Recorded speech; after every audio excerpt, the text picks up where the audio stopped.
Welcome back, you night owls. Tonight we slip quietly into the most dangerous room in any palace, the royal bedchamber. You can almost hear the rustle of velvet curtains drawn against torchlight, smell the beeswax candles melting down into little golden puddles, and feel the pressure of secrets pressing heavier than any crown. The kings and queens of history wore silks, jewels and power like armour by day, but at night they were as vulnerable as anyone, sometimes more so because their very lineage, their heirs, their dynasties, depended on what did or did not happen under those covers. And yes, you probably won't survive this walk through the sheets of history, though at least your neck won't end up under an executioner's axe for someone else's indiscretion. So before you get comfortable, take a moment to like the video and subscribe, but only if you genuinely enjoy what I do here. And please, drop your location and the local time down in the comments. I always love seeing this little community tucked into every time zone like constellations across the night sky. Now, dim the lights, maybe turn on a fan for that soft background hum, and let's ease into tonight's journey together. You shuffle softly into the chamber of power, not the throne room, but the bed itself. Royal beds were not just for sleep. They were battlegrounds, laboratories, confessionals, and sometimes crime scenes. In medieval castles, the beds themselves were immense, towering wooden frames draped with brocades and curtains, designed less for romance and more for insulation against drafty stone walls. But the curtains served another purpose: concealment. Inside those shadows, whispers became treaties, betrayals, or heirs. Or in the most scandalous cases, not heirs at all. You feel the strangeness of it. The fate of entire empires could hinge on whether a queen felt lonely while her king hunted stags for weeks, or whether a king strayed to a lady-in-waiting after too much wine. The legitimate child would be heir to armies, taxes, and crowns.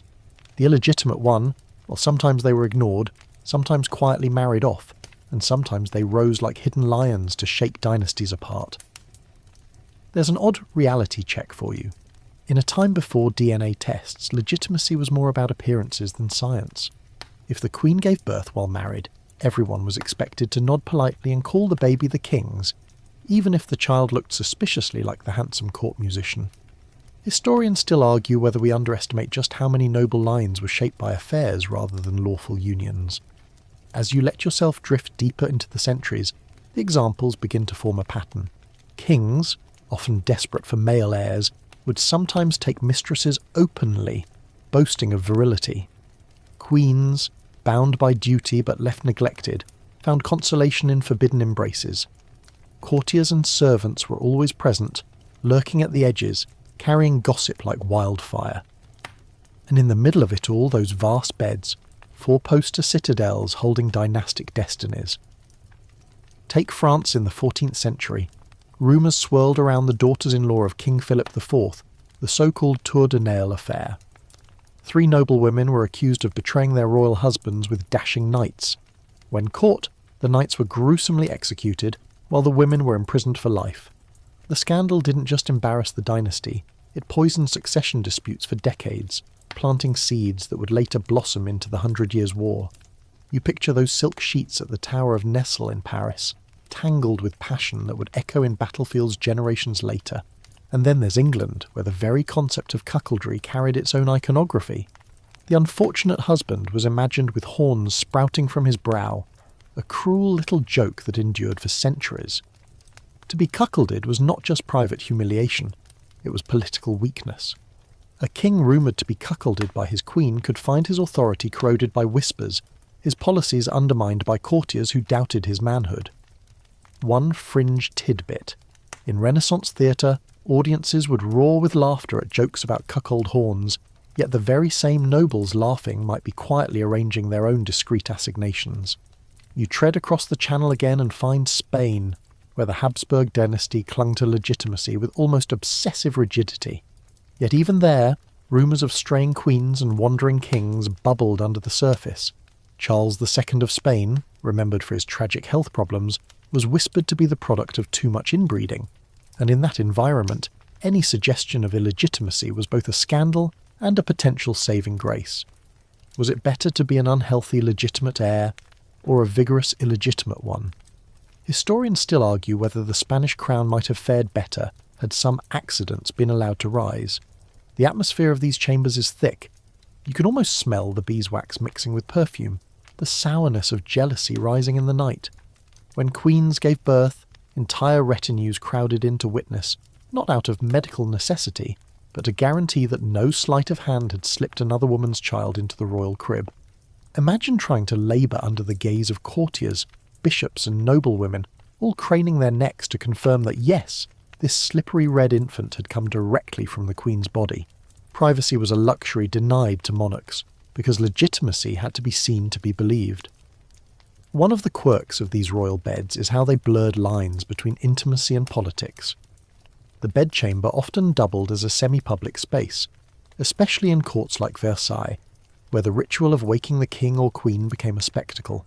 Servants, courtiers and favourites all had access, and access meant influence. Who was closest to the royal body in the morning could be closest to royal decisions by afternoon. And when the sheets cooled, those who lingered too long risked becoming subjects of rumour.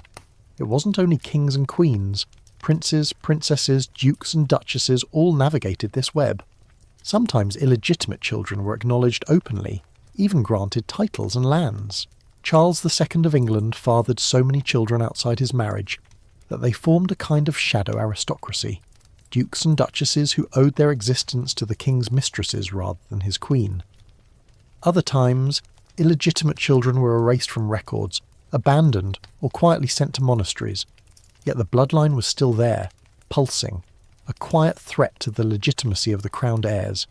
You let your thoughts wander to the emotional side, rarely recorded but impossible to ignore. Imagine being a queen who knew her husband had strayed yet was forced to smile at banquets and present his bastard children at court. Or a king who knew his queen's child might not be his, but to deny it would unravel the entire succession. There's a cruel tenderness in that silence, a survival instinct stronger than jealousy. Better to accept betrayal than plunge a kingdom into civil war. And here's your modern aside, whispered like a lullaby joke. If royal Netflix shows existed back then, they'd need 18 seasons and still wouldn't cover all the scandals. The Tudors tried, the Crown tries, but the real material is far juicier than any screenwriter dares. As you settle into this first stretch of the tale, you sense the theme crystallising. The royal bed is never just a bed. It is a chessboard where knights and queens move in ways that could topple kingdoms. It is a confessional booth where whispered secrets decide wars. It is a cradle of heirs and bastards alike, both of whom might someday sit on thrones. And as the night stretches on, you're about to follow specific stories. Kings who adored their favourites more than their wives. Queens who toppled their husbands in revenge.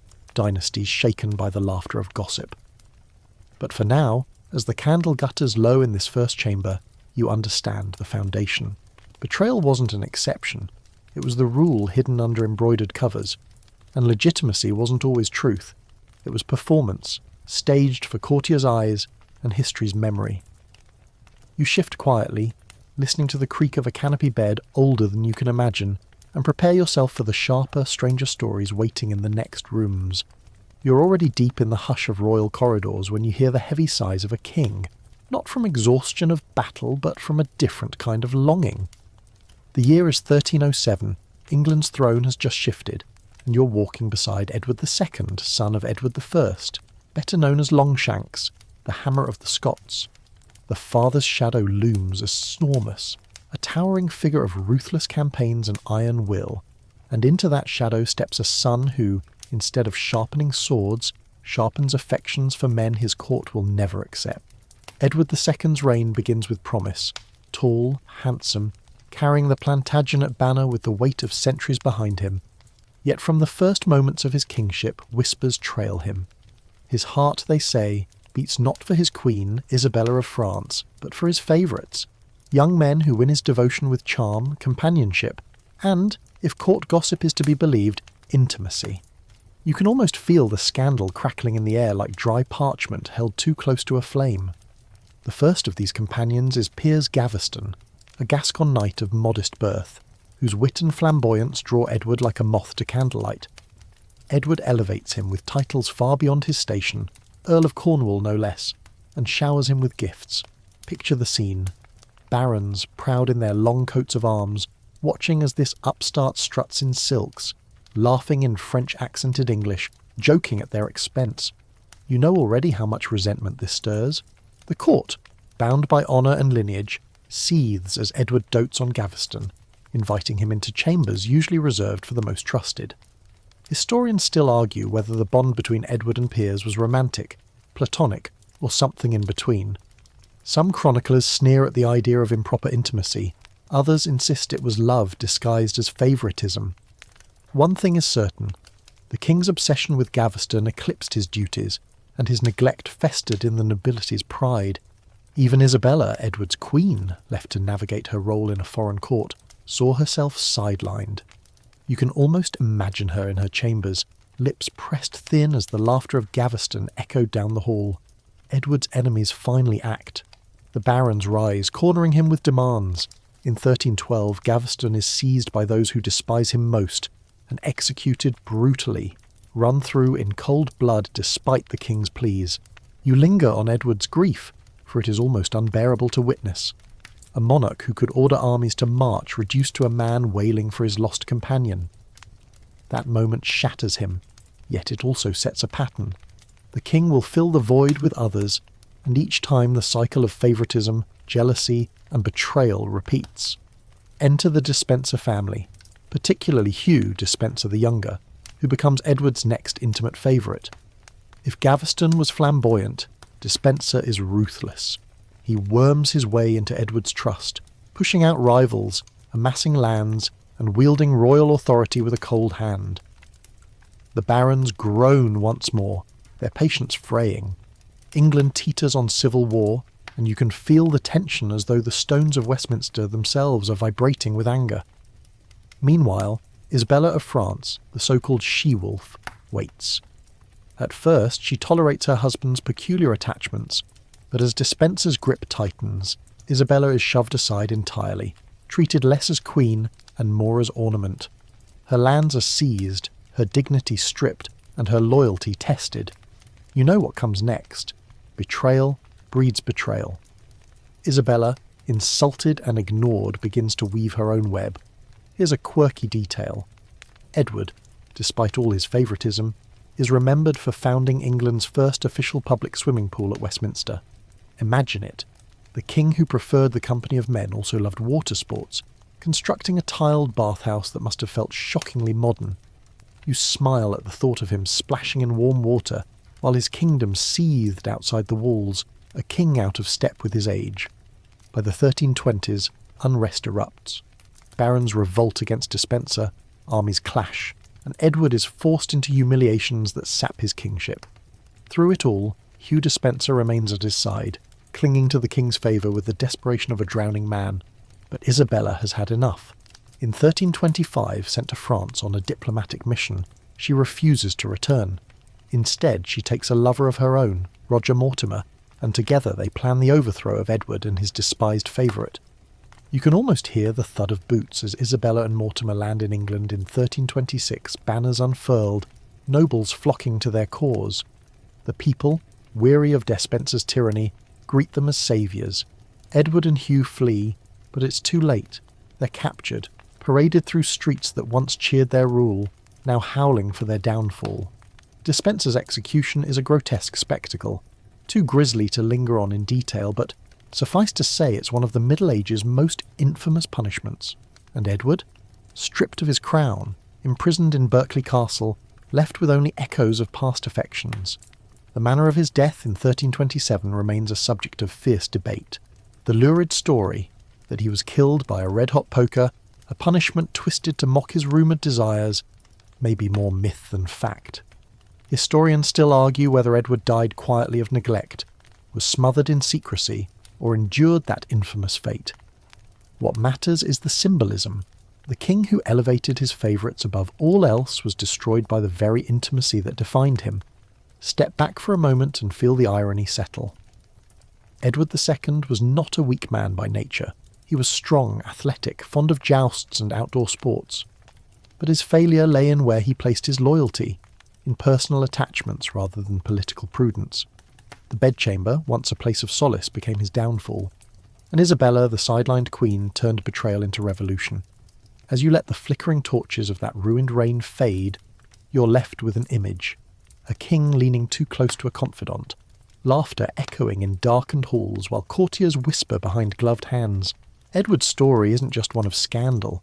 It's a lesson in how intimacy, when paraded in the wrong age, can topple even the mightiest. The sheets are still warm from his mistakes, and as you move quietly onward, you realise the tale of the she-wolf herself is waiting just around the corner, sharpened by vengeance and illuminated by firelight. You step carefully into a chamber where the air itself feels sharpened, as though daggers hide in the shadows. The story of Isabella of France, wife of Edward II, is not one of passive suffering. It is the tale of a queen who turned humiliation into rebellion, who gathered her fury like armour, and who earned a name so fierce that even centuries later she's remembered as the she-wolf of France. Her path is one of betrayal given, betrayal returned, and vengeance that reshaped England forever.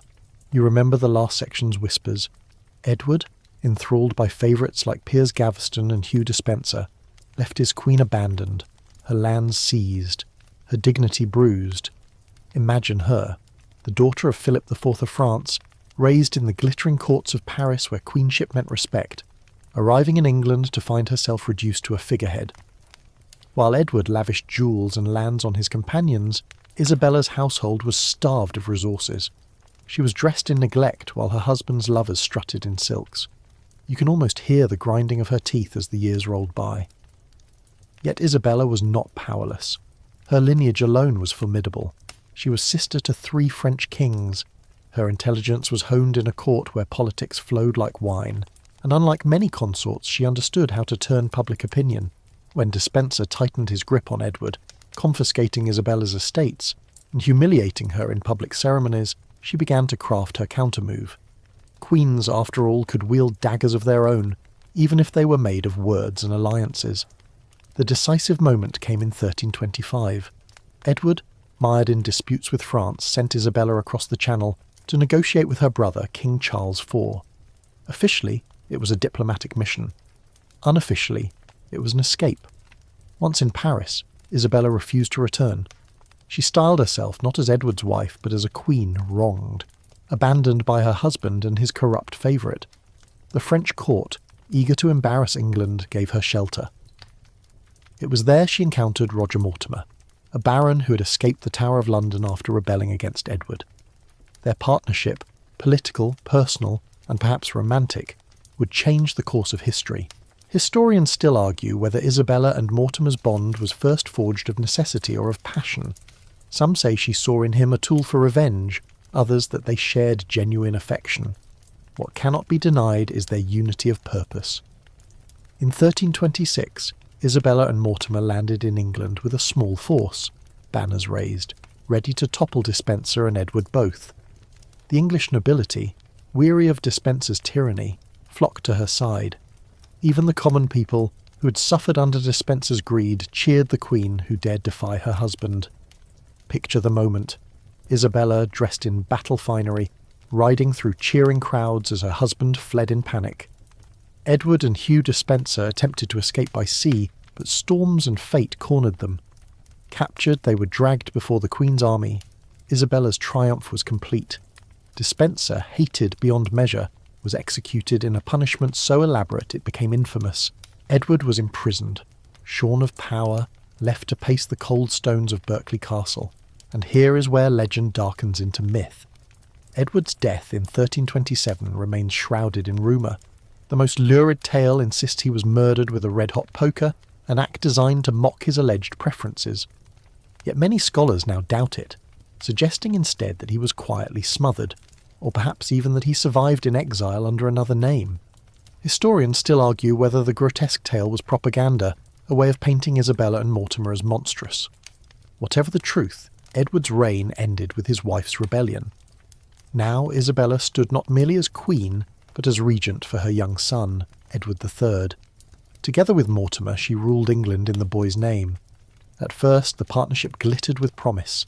The she-wolf had avenged her humiliation, swept away the tyrant Despencer, and placed herself at the heart of power. Yet power is fickle, and the same resentment that once doomed Edward began to gather around her. Mortimer enriched himself, appointed allies, and acted with arrogance. Isabella, once saviour, became suspect. The nobility muttered that she had merely replaced one tyrant with another.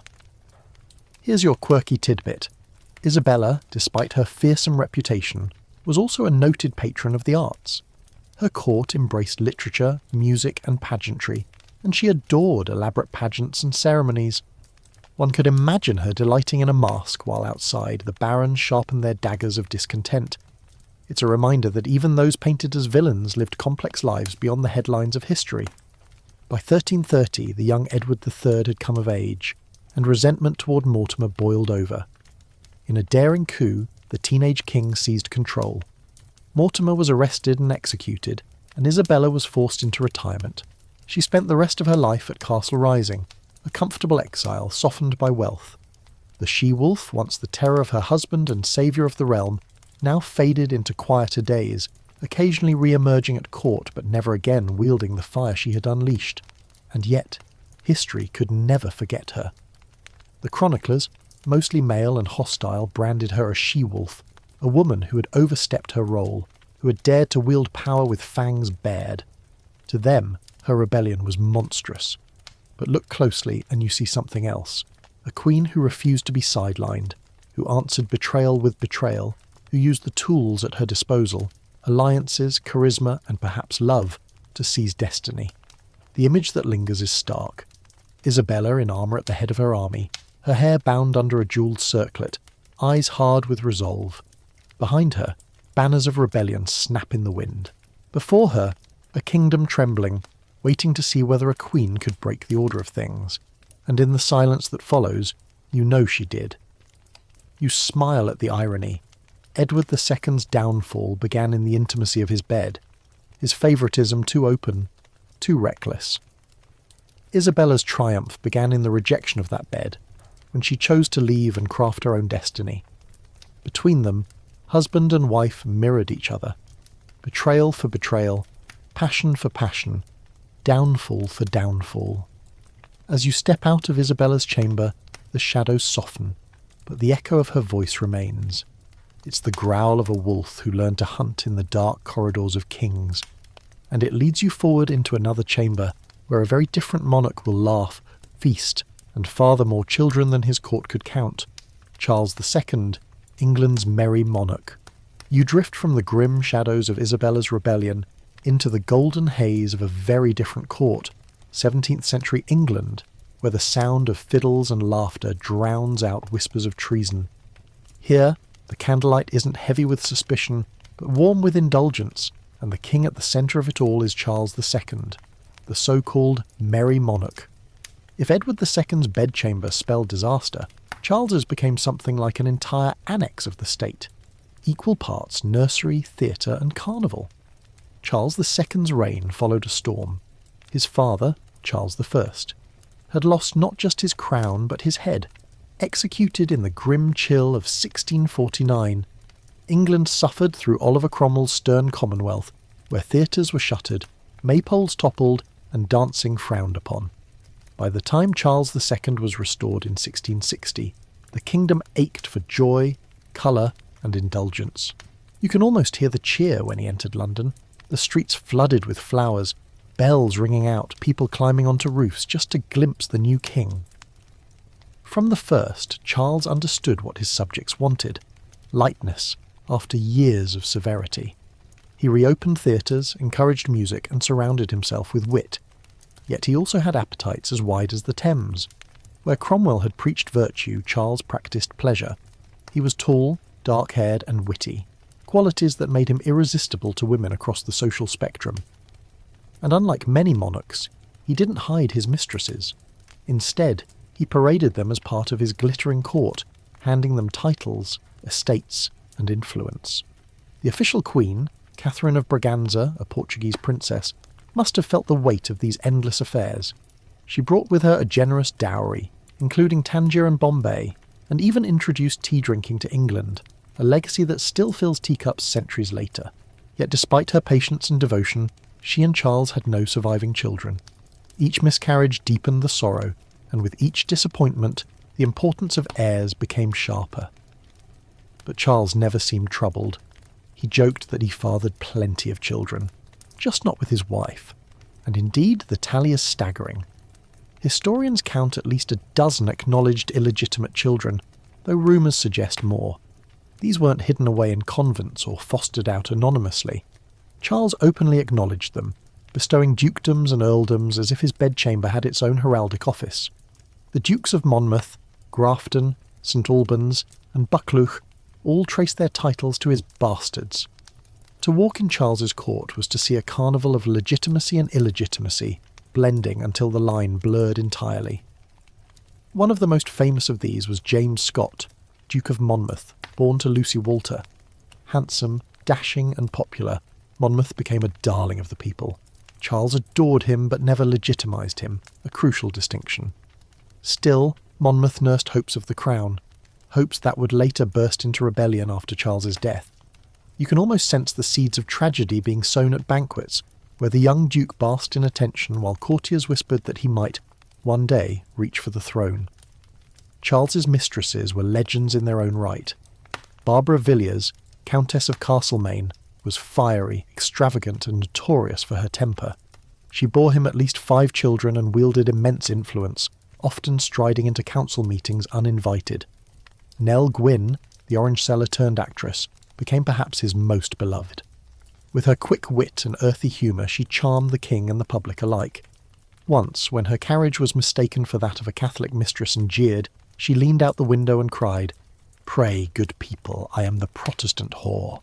The crowd roared with laughter, and the incident sealed her popularity. There was also Louise de Querouaille, a French noblewoman, who bore him the Duke of Richmond and was suspected of serving as a spy for Louis XIV, and Hortense Mancini, an Italian beauty who duelled in Hyde Park with another mistress over Charles's affection. One of those fringe stories that feels like satire but really happened. You can almost picture Londoners gossiping in coffee houses, marvelling that their king's romantic life played out like a bawdy play. Charles's endless bastards didn't just decorate the court, they reshaped aristocracy. His descendants wove into the fabric of Britain's nobility, marrying into powerful families, founding new dynasties. Even today, dukes and duchesses trace their lines proudly, or sheepishly, back to him. It's a strange irony. Though Charles died without a legitimate heir, his bloodline may be more widespread than almost any English monarch. Of course, not everyone was amused. Parliament, wary of Catholic influence, fretted about succession.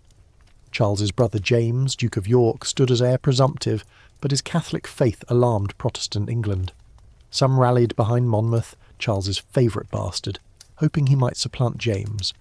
But Charles, ever the pragmatist, refused to legitimise Monmouth, repeating, "I will not make bastards legitimate."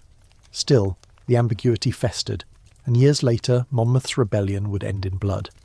Here's a quirky detail that lightens the tone. Charles kept pet spaniels that became so associated with him, they are still called Cavalier King Charles Spaniels. Imagine the merry monarch wandering his palaces, trailing dogs while mistresses and children filled the halls. It's the kind of domestic image that almost disguises the political chaos under the surface. Historians still argue whether Charles's indulgent reign weakened England or saved it. Some see him as frivolous, distracted by affairs while wars and debts mounted. Others argue that his charm and tolerance soothed a nation weary of Puritan rule, preventing another civil war. Perhaps both are true. The kingdom floated on a tide of wit and wine while cracks deepened underneath. You pause and think about the contrast to Edward II. Both men loved favourites.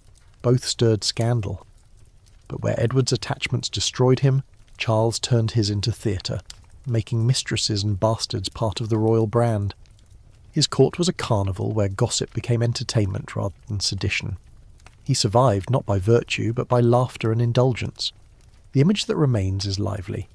Charles, reclining at Whitehall, Nell Gwynn perched at his side, children tumbling at their feet, courtiers bowing with a mixture of envy and amusement. Outside, the city bustles with new theatres, coffee houses, and the chatter of a people finally allowed to laugh again. In that golden light, you see the truth. Charles II turned scandal into survival, illegitimacy into legacy, and his bed into a kingdom of its own. and as you slip out of the laughter-filled halls, your steps carry you toward another monarch across the Channel, Louis XIV, the Sun King himself, whose bedchamber at Versailles was not just a place of intimacy, but the very stage on which an empire revolved. You pass now from the candlelit warmth of Charles II's bawdy court into something altogether more dazzling, where the air itself glitters as if dusted with gold. You have stepped into Versailles, the palace of palaces, where the ceilings are painted with gods, the mirrors multiply every flame into eternity, and the very act of waking and sleeping is staged as theatre. At the centre of it all lies Louis XIV, the Sun King, whose reign stretched over 70 years, whose will bent Europe, and whose bed was as much a throne as the gilded chair in his hall of mirrors. Louis XIV was not a monarch who hid behind walls. He made himself spectacle. Every gesture of his life, even the way he put on his shoes in the morning, became a ritual, performed before courtiers who jostled for the honour of handing him a sleeve or holding a candlestick. You feel the press of bodies around him, the murmur of voices, the scratch of wigs powdered white. And yet, for all the public ritual, there were doors behind doors, chambers hidden behind draperies, where the king slipped into secrecy. For all his grandeur, Louis was also a man of desire, and his desires filled Versailles with whisper and scandal. His marriage to Maria Theresa of Spain, daughter of King Philip IV, was a dynastic necessity. She was quiet, pious, and devoted, yet never the centre of Louis's affections. Their union produced children, but many died young, and though the Queen was treated with formal respect, she was overshadowed by the parade of mistresses who coloured Louis's life. He was not content with one secret lover. His reign unfolded like a series of chapters, each marked by a new woman who wielded power in silken sheets. The first and most notorious was Louise de la Vallière, a maid of honour whose gentle shyness appealed to the young king. Their affair began in secrecy, but within a few years the entire court knew. Louise bore him several children, 2 of whom survived to adulthood, and Louis shocked Europe by legitimizing them, an audacious act that rattled the delicate hierarchy of a royal blood. Imagine the courtiers' faces powdered into masks, forced to bow before children born of desire rather than diplomacy. But Louis was not a man to linger. As Louise faded into melancholy, another star rose, Françoise Athénée de Montespan, witty, glamorous, with a sharp tongue and even sharper political instincts.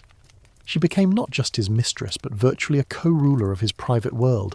She bore him 7 children, all later legitimized, and for nearly 2 decades she was known as the true Queen of France.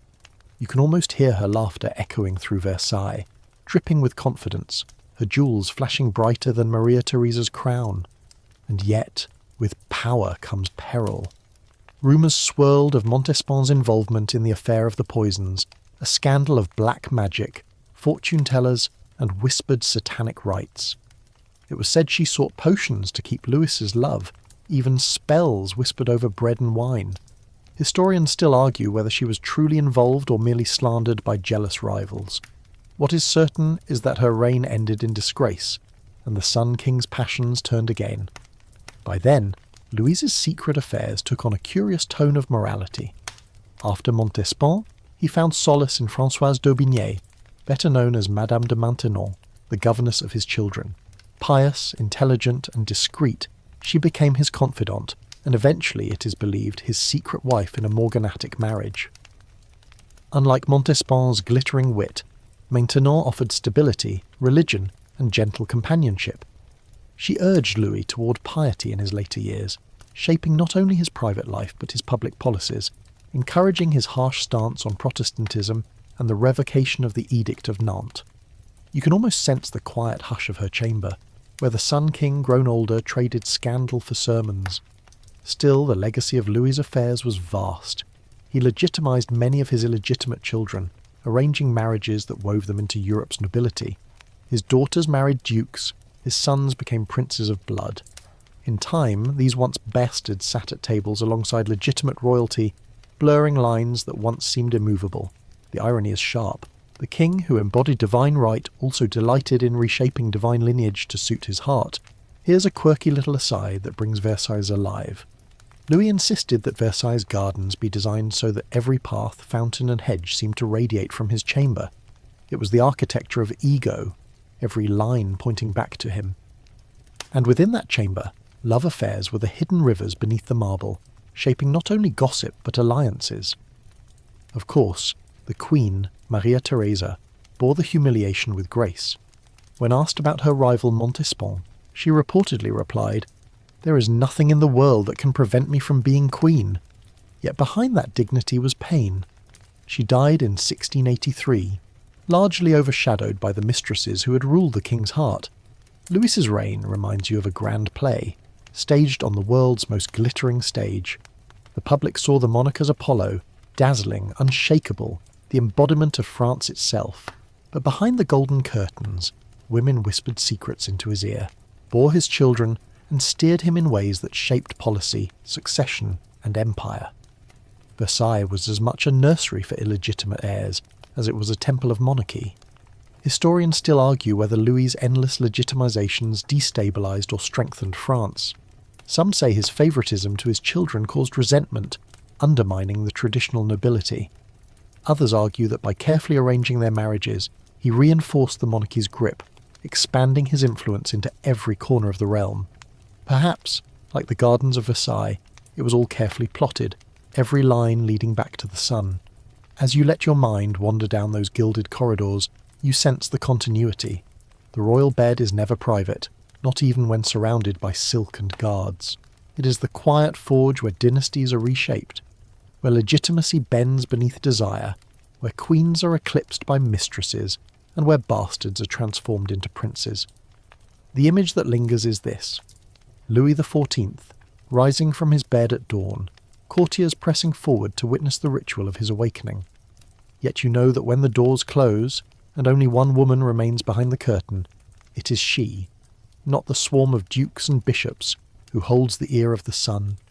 And now, as the golden light fades, your steps carry you north and east, where another ruler, Catherine of Russia, would stir both admiration and scandal with her own passions, leaving behind a legacy as infamous as it was transformative. You move from Versailles' mirrored halls into the colder expanses of Russia, where winter nights stretch long and the palaces loom heavy against snow-laden skies. Here, a woman rises who is at once myth and reality, adored and maligned, admired for her brilliance yet shadowed by whispers of scandal. She is Catherine II of Russia, Catherine the Great, a German-born princess who seized a throne and turned a medieval empire into a modern power. And yes, as much as history celebrates her reforms and her intellect, it cannot resist gossiping about her passions. Catherine was born Sophie of Anhalt-Zerbst, a minor German princess with little prospect of greatness. Yet destiny delivered her into the orbit of Russia when she was chosen to marry the heir to the throne, Peter III. Imagine her, a teenage girl arriving at the frozen court of Empress Elizabeth, wrapped in furs but trembling from cold and fear. She converted to orthodoxy, changed her name, and pledged herself to Russia with zeal. But her marriage to Peter was a disaster from the start.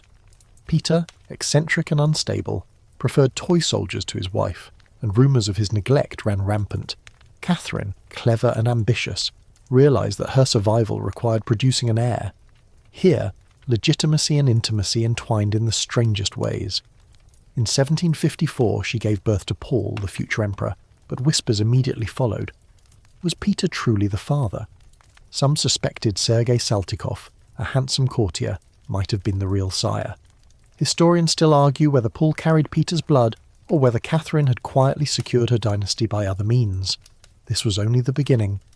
Catherine's marriage crumbled into open hostility, and when Empress Elizabeth died, Peter ascended the throne. His reign lasted barely 6 months. In July 1762, Catherine led a coup, supported by the guards, deposed her husband, and claimed the crown for herself. Days later, Peter was dead, likely murdered under suspicious circumstances.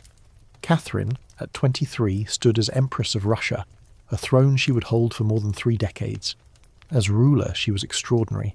She corresponded with Voltaire and Diderot, embraced Enlightenment ideals, reformed administration, expanded education, and modernized Russia's laws. Her armies conquered Crimea and pushed into Poland, reshaping the map of Europe. But for every decree she signed, gossip trailed her about the men in her bed. Unlike other monarchs who hid their affairs, Catherine lived openly, selecting lovers, elevating them with titles and estates, and then gracefully dismissing them when the relationship cooled. One of her most famous lovers was Grigory Orlov, a dashing officer who helped her seize the throne. She rewarded him with wealth and honours, and though their romance faded, she remained loyal to him as a friend. Later came Grigory Potemkin, perhaps the greatest love of her life. Potemkin was more than a companion. He was a partner in rule. He organised her armies, negotiated treaties, and shaped Russia's destiny alongside her. Some historians even suggest they secretly married. You can almost see them together in a candlelit study, maps spread across the table, their hands brushing as they planned campaigns that would alter Europe. Potemkin's name lingers in curious ways. You may have heard the phrase Potemkin Village, a supposed ruse where he built fake villages to impress Catherine during tours. Historians still argue whether this was myth or truth. Some claim it was slander invented by rivals. Others insist they were indeed facades built for show. Either way, the story reflects the peculiar blend of love, politics, and theatre that defined their partnership. Catherine's later lovers were younger men, often chosen with Potemkin's guidance, as if he acted as matchmaker once their passion cooled. Each was rewarded generously, palaces, titles, pensions. This generosity earned her admiration from some, and ridicule from others. Satirists in Europe painted her as insatiable, a caricature of female power turned into lust. The most infamous slander, the tale of her death while attempting intimacy with a horse, was a grotesque fabrication spread long after her passing. You shake your head at the absurdity, recognizing how history often seeks to drag powerful women down with salacious lies. Yet Catherine herself was unapologetic. She understood that her authority rested not on male approval, but on results, and results she delivered. Schools founded, serfdom reformed, though never abolished, cities modernized, Russia transformed into a European superpower. If she took lovers, she did so on her terms, turning intimacy into a tool of companionship rather than a weakness. There's a quirky tidbit here. Catherine loved literature so much that she personally wrote plays, fairy tales, and even instructional books for children. Imagine the Empress, quill in hand, crafting a fable, while her empire stretched from the Baltic to the Black Sea. It's a softer picture that contrasts with the iron-fisted ruler and the woman mocked for her passions. Catherine's story is not one of downfall, like Edward II's, nor one of carnival excess, like Charles II's. Instead, it is the story of mastery, of a woman who balanced intellect and desire, who refused to let scandal define her, and who bent gossip into legend. She turned her bedchamber into an extension of her throne room, a place where politics and intimacy intertwined, yet never derailed her vision for Russia. Historians still argue whether Paul, her son, was truly Peter III's child, or the offspring of Saltykov. They also debate whether her numerous lovers weakened her reputation or strengthened her aura of independence. But when you look at the sweep of her reign, the answer seems clear. Catherine emerged from gossip stronger, shaping her image into something larger than life. You linger in the image of her last years. Catherine, older now, wrapped in velvet robes, her mind still sharp, her court still vibrant. Around her are grandchildren, future emperors and empresses of Europe. Beyond the palace walls, Russia is vast, disciplined and feared. And though pamphlets across Europe chuckle at her supposed scandals, she remains unshaken. The bedchamber once again proves itself a stage, but in Catherine's case, it was a stage she directed. She was no victim of betrayal or ridicule. She was its conductor, orchestrating affairs as deftly as armies. And when she finally died in 1796, the empire she left behind was immeasurably stronger than the one she'd seized. As you step softly away from St. Petersburg's golden palaces, snow crunching underfoot in your imagination, you feel the shift in air once more. The next tale leads not into icy grandeur, but into the dark alleys of Renaissance Rome, where a family notorious for their sins and scandals wove power through blood, seduction, and betrayal, the Borgias. You slip from the frozen expanse of Russia into the feverish heart of Renaissance Rome, where the air is thick with incense and intrigue, and where the Borgias rise like a thundercloud over the Vatican. Few families in history have attracted as much scandal, suspicion, and fascination as this clan of Spanish origin who climbed to the papal throne. Their story is laced with whispers of forbidden love, illegitimate heirs, and betrayals that would make even the most jaded courtier blush. To walk into their palaces is to step into a labyrinth where the sacred and profane entwine. At the centre stands Rodrigo Borgia, who became Pope Alexander VI in 1492. Imagine it, while Columbus sails westward to stumble upon the Americas, the papal conclave elects a man whose name will forever be synonymous with corruption. Rodrigo was not shy about his appetites. He fathered several children openly, most famously Cesare, Juan, Lucrezia, and Joffre. In an age when priests were expected to maintain celibacy, the sight of the Pope doting on his brood scandalized Christendom. Yet in Rome, where ambition often trumped virtue, Rodrigo turned his bastards into pawns of extraordinary power. Lucrezia Borgia, golden-haired and graceful, became the subject of endless rumours. Married off 3 times to cement alliances, she was accused, falsely or not, of serving as her father's political tool in more ways than one. Enemies whispered that she bore children whose fathers were uncertain, perhaps even her own kin. A forgotten tidbit. In 1498, a mysterious infant known as the Infans Romanus appeared, declared to be the child of the Pope and his daughter, Lucrezia, according to venomous pamphlets. Historians still argue whether this was slander by rivals or evidence of scandalous truth. What is certain is that the child existed, though the parentage remains murky. Lucrezia's life illustrates the cruel duality of being a woman in Renaissance power. She was celebrated for her beauty, her wit, her charm.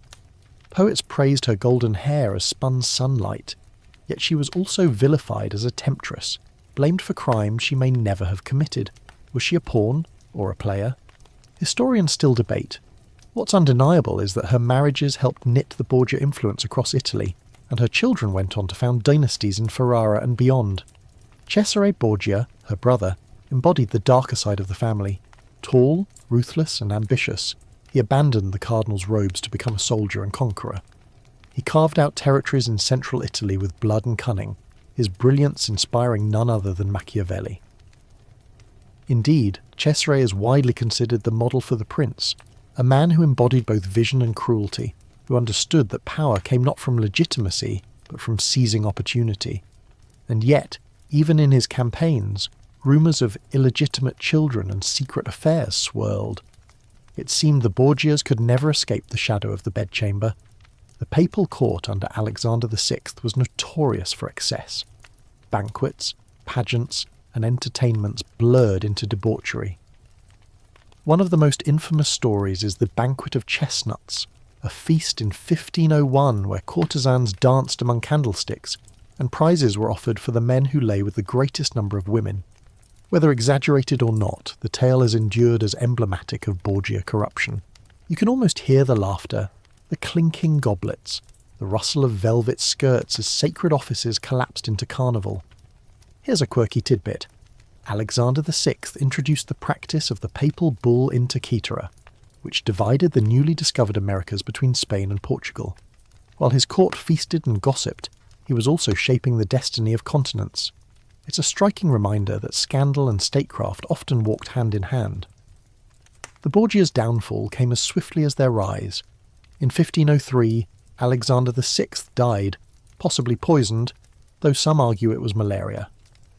Cesare, weakened, lost his grip on power, and Lucrezia retreated into a quieter life in Ferrara, where she became a respected duchess. Yet their legend outlived them, embroidered by enemies into tales of incest, poison, and betrayal. You pause and consider how much of this was truth, how much propaganda. The Borgias had many rivals, Italian families like the Orsini and Colonna, who delighted in smearing them. Pamphlets of the era were filled with grotesque exaggerations. Lucrezia as a femme fatale, Cesare as a demon, Alexander as the Antichrist. Historians still argue how much is real. But perhaps that's the secret. The Borgias understood that scandal could be a weapon, just as sharp as a dagger. The image that lingers is one of contradiction. In a candlelit chamber, Lucrezia bends over a cradle, her golden hair brushing the cheek of a child whose father might never be known. In the next room, Cesare sharpens his sword, plotting conquest, and in the grand hall, Pope Alexander lifts a chalice, blessing a kingdom with one hand while caressing a mistress with the other. Sacred and profane, power and passion, all tangled together like vines in a Roman garden. Compared to Edward II or Charles II, the Borgias stand apart. Their scandals weren't private weaknesses, but deliberate tools of rule. Where other monarchs stumbled into cuckoldry, the Borgias leaned into notoriety, weaving it into their legacy. They remind you that legitimacy is not always about bloodlines. Sometimes it is about the audacity to claim power in spite of scandal. As you step out of Rome's sultry alleys, the echoes of Borgia whispers still cling to you. Yet your path now turns toward another monarch obsessed with legitimacy, whose passion for heirs would topple wives, splinter faith, and set the course of English history. Henry VIII, the king whose wandering eye would rewrite the very soul of a nation. You step through the gates of Renaissance Rome and cross the Channel once more into the echoing halls of Tudor England. The scent of roasting meat lingers in the great kitchens, the clang of armour rings through the courtyards, and everywhere you feel the restless stride of one man, Henry VIII, the rare. If Edward II's loves destroyed him, and Charles II's loves delighted a kingdom, Henry's loves and lusts would tear England's very faith apart. His bed was no mere chamber of scandal, it was the forge where the Reformation itself was hammered out. Picture Henry in his prime, tall, broad-shouldered, auburn-haired, a sportsman who hunted, jousted, and sang with equal fervour. He was charismatic, intelligent, and charming, an irresistible monarch. Yet beneath the velvet and the laughter was a gnawing obsession, the desperate need for a male heir. Legitimacy mattered more to Henry than perhaps any king before him. His dynasty, the Tudors, had only recently seized the throne after decades of civil war. A son would cement their claim. A lack of one could plunge England back into chaos. And so the fate of kingdoms hung on the movements of Henry's wandering eye. His first queen, Catherine of Aragon, had once been his brother's wife. Their union began with warmth and respect, and Catherine bore him a daughter, Mary. But sons died in infancy, and as the years stretched on without a surviving male heir, Henry's patience frayed. You can almost hear the ticking clock in his mind, the weight of dynastic pressure bearing down on every sigh in the bedchamber. By the 1520s, his gaze had shifted to Anne Boleyn, a dark-haired lady-in-waiting with wit as sharp as her eyes. Anne refused to be merely another mistress. She demanded marriage, a crown, and legitimacy for her children. Henry, smitten, pursued her relentlessly, and when the Pope refused to annul his marriage to Catherine, Henry broke from Rome. The Church of England was born not in monasteries but in a king's desire for a woman and a son. Think about that. The split that would reshape Europe, inspire martyrs and wars, was born from a restless heart beneath a royal canopy bed. Yet Anne, too, gave him only a daughter, Elizabeth, who would later outshine them all. Her later pregnancies ended in miscarriages, and Henry's eye began to wander once more. Rumours swirled that Anne had flirted with courtiers, that her charm stretched too far. In 1536, she was accused of adultery, incest, and treason, charges likely fabricated but fatal nonetheless. She was executed at the Tower of London, her neck severed by a French swordsman. You imagine her last look skyward, knowing her fate had been sealed by the same wandering passions that had lifted her to the throne. Henry married Jane Seymour next, a gentle presence who finally delivered him the male heir he craved, Edward VI. But Jane died shortly after childbirth, and the king, though heartbroken, did not long remain alone. Anne of Cleves followed, a political match arranged through paintings. When Henry met her in person, he complained she looked nothing like her portrait, calling her the Flanders mare. The marriage was annulled swiftly, though Anne, cleverer than most, accepted a generous settlement and lived in comfort as the king's beloved sister. Catherine Howard, Anne Boleyn's cousin, became his fifth wife, a teenager whose beauty rekindled the king's fading vigour. But her flirtations proved fatal. She was accused of adultery, and unlike Anne, her guilt seems more certain. In 1542 she too lost her head on the block. Henry's wandering eye had become a guillotine, cutting down queens who failed to meet his impossible demands. Finally came Catherine Parr, who outlived him. By then Henry was older, bloated and plagued by ulcers, his once golden youth dissolved into suspicion and cruelty. Yet Catherine Parr steadied him, nursed him. and even helped reconcile him with his daughters Mary and Elizabeth.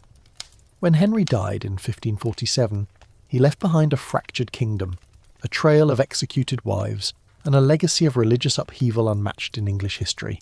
Here's a quirky detail amid the blood and betrayals. Henry loved music and composed songs, some of which survive. One, Pastime with Good Company, was a favourite at court, a jaunty tune celebrating pleasure and merriment. It's a strange thing to hum while remembering the heads that rolled because of his pleasures, but it captures the contradictions of his reign. Historians still argue how much of Henry's wandering eye was driven by lust and how much by politics. Was he truly a man enslaved by desire, or was he a calculating ruler, willing to sacrifice wives for dynastic security? The truth, as always, lies somewhere in between. His appetites were real, his paranoia genuine, but his political instincts ensured that every romance became a national crisis. You linger in the image of Henry in his later years, vast in stature, leaning heavily on a cane, eyes still sharp, surrounded by courtiers who feared every flicker of his brow. Around him, portraits of his wives hung like a gallery of triumph and tragedy, each one a reminder of how his wandering eye had reshaped England. His bed was not just a bed, it was the battlefield where faith, dynasty and passion collided. And as you step quietly from Whitehall, the echoes of axes and wedding bells fading behind you, you sense the path forward, leading into even darker chambers, toward Anne Boleyn's downfall in detail, where adultery, suspicion, and whispers of incest would cost a queen her life. You glide back into the candlelit hush of Tudor England, where the scent of roses and blood seems forever mixed. Anne Boleyn's shadow still lingers over Henry VIII's reign, a figure both luminous and doomed, remembered as the queen who sparked a religious revolution, and the woman destroyed by whispers of adultery and incest. To follow her footsteps is to walk across a chessboard where every move was watched, every smile could be twisted into betrayal, and every silence could echo like a death knell. When Henry first noticed Anne, she was not the most obvious choice. She had returned from serving at the French court, where she absorbed not only language and manners, but also the allure of continental sophistication.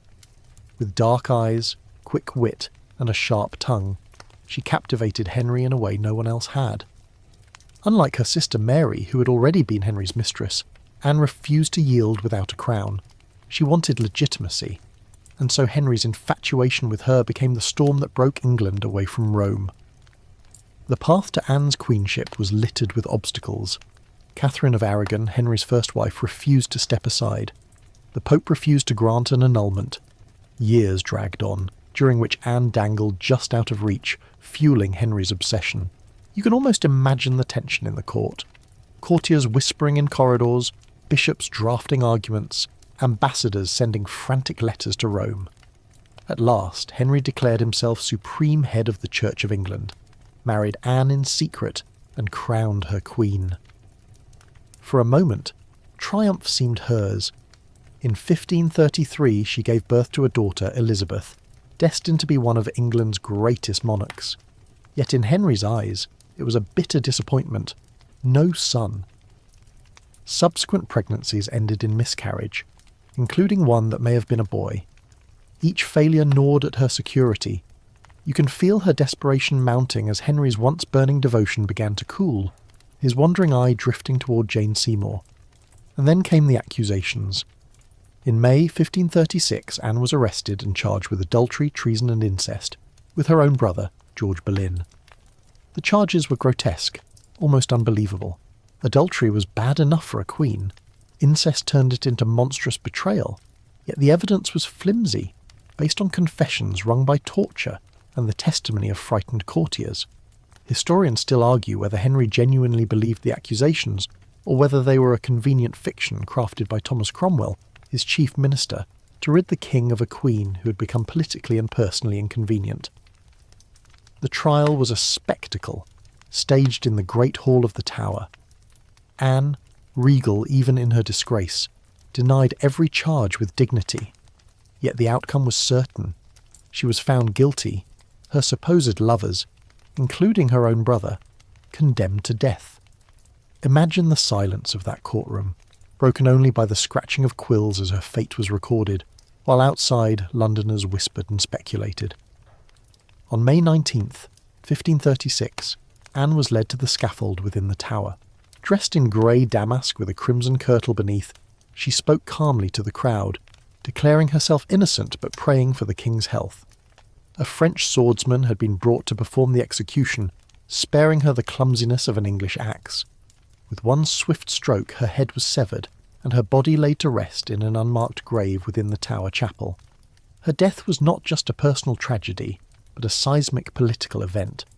Within days, Henry married Jane Seymour. Anne's enemies congratulated themselves, but her legacy could not be erased. Her daughter Elizabeth would one day ascend the throne, proving that Anne had indeed birthed England's golden age. You can almost hear the irony echoing through history. The Queen condemned for failing to bear a son gave England a queen who would reign unmatched. Here's a quirky tidbit. Anne was the first Queen of England to be executed. Later queens, such as Catherine Howard, would follow her grim path, but Anne's fall shocked Europe. Foreign ambassadors sent astonished reports, unable to believe a king could turn so savagely against the woman for whom he had defied Rome. Another curious detail is Anne's love of fashion and music. She introduced French styles to the English court and was skilled on the lute. In quieter moments, you can imagine her strumming a melody, unaware that centuries later she would be remembered less for her grace than for the accusations that ended her life. Historians still argue whether Anne was guilty of anything beyond pride and sharpness of tongue. Some portray her as an ambitious schemer who overreached, others as a victim of politics and Henry's shifting desires. Perhaps she was both, but in either case her fate was sealed by suspicion, not by truth. The image that lingers is haunting. Anne kneels on the scaffold, eyes lifted toward the sky, lips moving in prayer. The sword flashes, the crowd gasps, and in that instant legitimacy, faith and love are severed as cleanly as her neck. Yet her story does not end there. Her daughter Elizabeth will vindicate her memory, transforming her mother's disgrace into triumph. You step quietly away from the tower, the cobblestones cold beneath your feet, and follow the thread of betrayal onward. Across the border in Scotland, another queen will face her own suspicions of adultery, murder and betrayal. Mary Stuart, whose loves and losses would entangle her in one of history's darkest webs. The chill of the tower still clings to your skin as you cross northward into Scotland, where the mists roll over lochs and castles loom stark against windswept hills. Here, another queen rises in your imagination, Mary Stuart, Mary Queen of Scots, whose life was a tapestry woven from beauty, betrayal, and suspicion.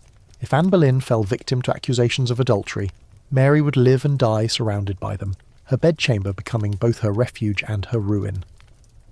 Mary was born in 1542, the only surviving legitimate child of James V of Scotland. She was 6 days old when her father died, making her queen before she could even cry her own name. From the start, her legitimacy was her power and her burden. As the granddaughter of Henry VII of England, Mary also had a claim to the English throne, a fact that would shadow her all her life and set her against her cousin Elizabeth I. You feel the threads tightening already. 2 queens, 2 cousins, destined for collision. Raised in France, Mary married the Dauphin, becoming briefly Queen of France when he ascended as Francis II. But his death in 1560 left her a widow at 18, and she returned to Scotland, a foreign-tinged monarch in a land torn by Protestant reformers and Catholic loyalists. In her beauty, tall, graceful, auburn-haired, she inspired both devotion and suspicion. Her every choice, especially of lovers, would ripple across kingdoms. Her second marriage was to Henry Stuart, Lord Darnley, a union meant to strengthen her claim to the English throne. Darnley was handsome but vain, ambitious but reckless. At first, Mary seemed smitten. Soon, the marriage soured. Darnley's arrogance, drunkenness, and jealousies poisoned their union. When Mary bore a son, James, destined to unite the crowns of Scotland and England, whispers began. Was James truly Darnley's child? Some pointed to David Rizzio, Mary's Italian secretary, a close confidant whose intimacy with the Queen aroused suspicion. The suspicion turned deadly. In 1566, while Mary dined with Rizzio, Darnley and his allies burst into her chambers. In front of the pregnant Queen, Rizzio was stabbed over 50 times, his body dragged across the floor, blood staining the rushes. Mary, held at knife point, was forced to watch. Imagine the terror of that night. The Queen clutching her swollen belly, pleading for her friend, while the walls rang with Rizzio's screams. To her enemies, it was proof of scandal. To Mary, it was proof her husband could not be trusted. After James's birth, the marriage collapsed completely. Darnley, sick with disease and paranoia, took refuge in a house outside Edinburgh. In February 1567, the house exploded in the night. Darnley was found dead in the garden, not burned, but strangled. Suspicion turned immediately toward Mary and James Hepburn, Earl of Bothwell, a powerful nobleman long rumoured to be her lover. Did Mary conspire to kill her husband? Historians still argue, sifting through confessions and letters. Some believe she was innocent, a pawn trapped by Bothwell's ambition. Others claim she was complicit, her passion for Bothwell blinding her to the stain of regicide. What followed was chaos. In May 1567, barely months after Darnley's death, Mary married Bothwell. The scandal was enormous. Nobles rose in rebellion, horrified by what they saw as a union of murder and lust. Mary's own subjects turned against her. At Carberry Hill she surrendered, while Bothwell fled. Imprisoned in Loch Leven Castle, Mary miscarried twins fathered by Bothwell. 2 lives lost before they could complicate the dynastic web further. Mary escaped, rallied supporters, but was defeated again. Fleeing south into England, she sought refuge with Elizabeth I. Instead, she became Elizabeth's prisoner. For 19 years, Mary languished in captivity, her beauty fading, but her claim to legitimacy never extinguished. Throughout her imprisonment, plots bloomed around her, some real, some fabricated. Letters intercepted by Elizabeth's spy master, Sir Francis Walsingham, revealed supposed conspiracies to assassinate Elizabeth and place Mary on the throne. One of these, the Babington plot, sealed her fate. In 1587, Mary was tried and condemned. She faced her execution with the dignity of a queen. Dressed in crimson, the colour of martyrdom, she walked to the block, praying aloud. When the axe fell, it took 3 strokes to sever her head, and when the executioner lifted it, her auburn wig slipped, revealing short grey hair beneath. Her small dog, hidden in her skirts, ran to her body, refusing to leave. The image is vivid, almost unbearable, and yet her bloodline triumphed. Her son, James VI of Scotland, became James I of England after Elizabeth's death in 1603, uniting the crowns. The child, once surrounded by whispers of illegitimacy, secured the future of Britain. Here's a quirky tidbit. Mary loved embroidery. During her imprisonment, she stitched elaborate designs, many of which survive. One depicts a cat playing with a mouse, interpreted as a sly jab at Elizabeth, the cat who toyed with her. Even in captivity, Mary found a way to weave resistance into thread. Historians still argue whether Mary was guilty of her husband's murder or merely a queen trapped by circumstance. Was she reckless in love, or simply unlucky? Did she conspire against Elizabeth, or was she a scapegoat? Each interpretation colours her differently: seductress, martyr, fool, or victim. What remains constant is the fascination with her loves, her losses, and her tragic fate. The image that lingers is layered. Mary clutching Rizzio's arm as knives flash. Mary standing in a ruined garden over Darnley's corpse. Mary marrying Bothwell in scandal's glare, and Mary laying her head calmly on the block. Her bedchamber was not merely a place of passion, but a stage for murder and downfall, every lover a step closer to disaster.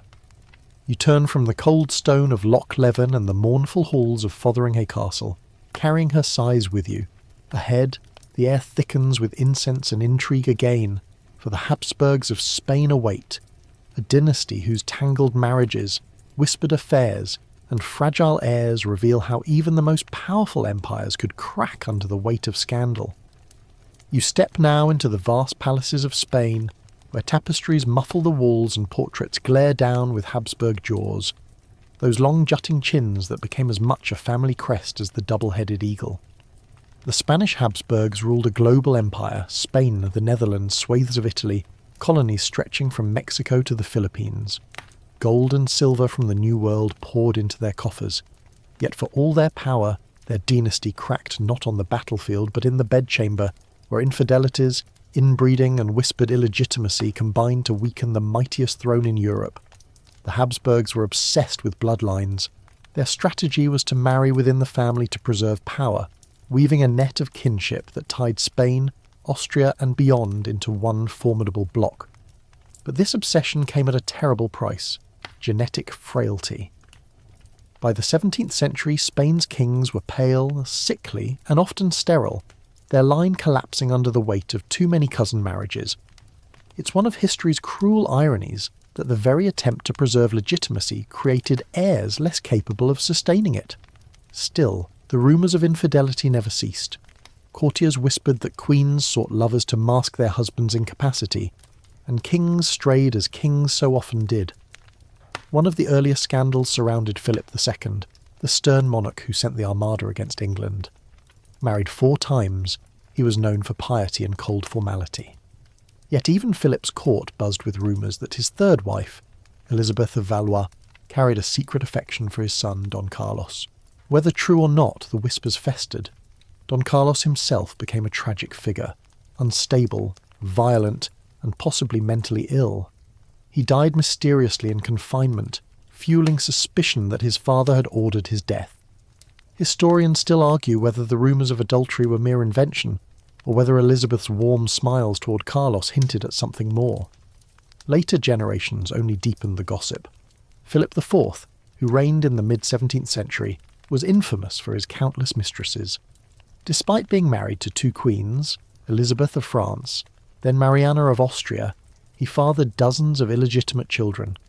One of them, Don Juan José of Austria, was so prominent that he became a political force in his own right, leading armies and challenging the authority of his father's ministers.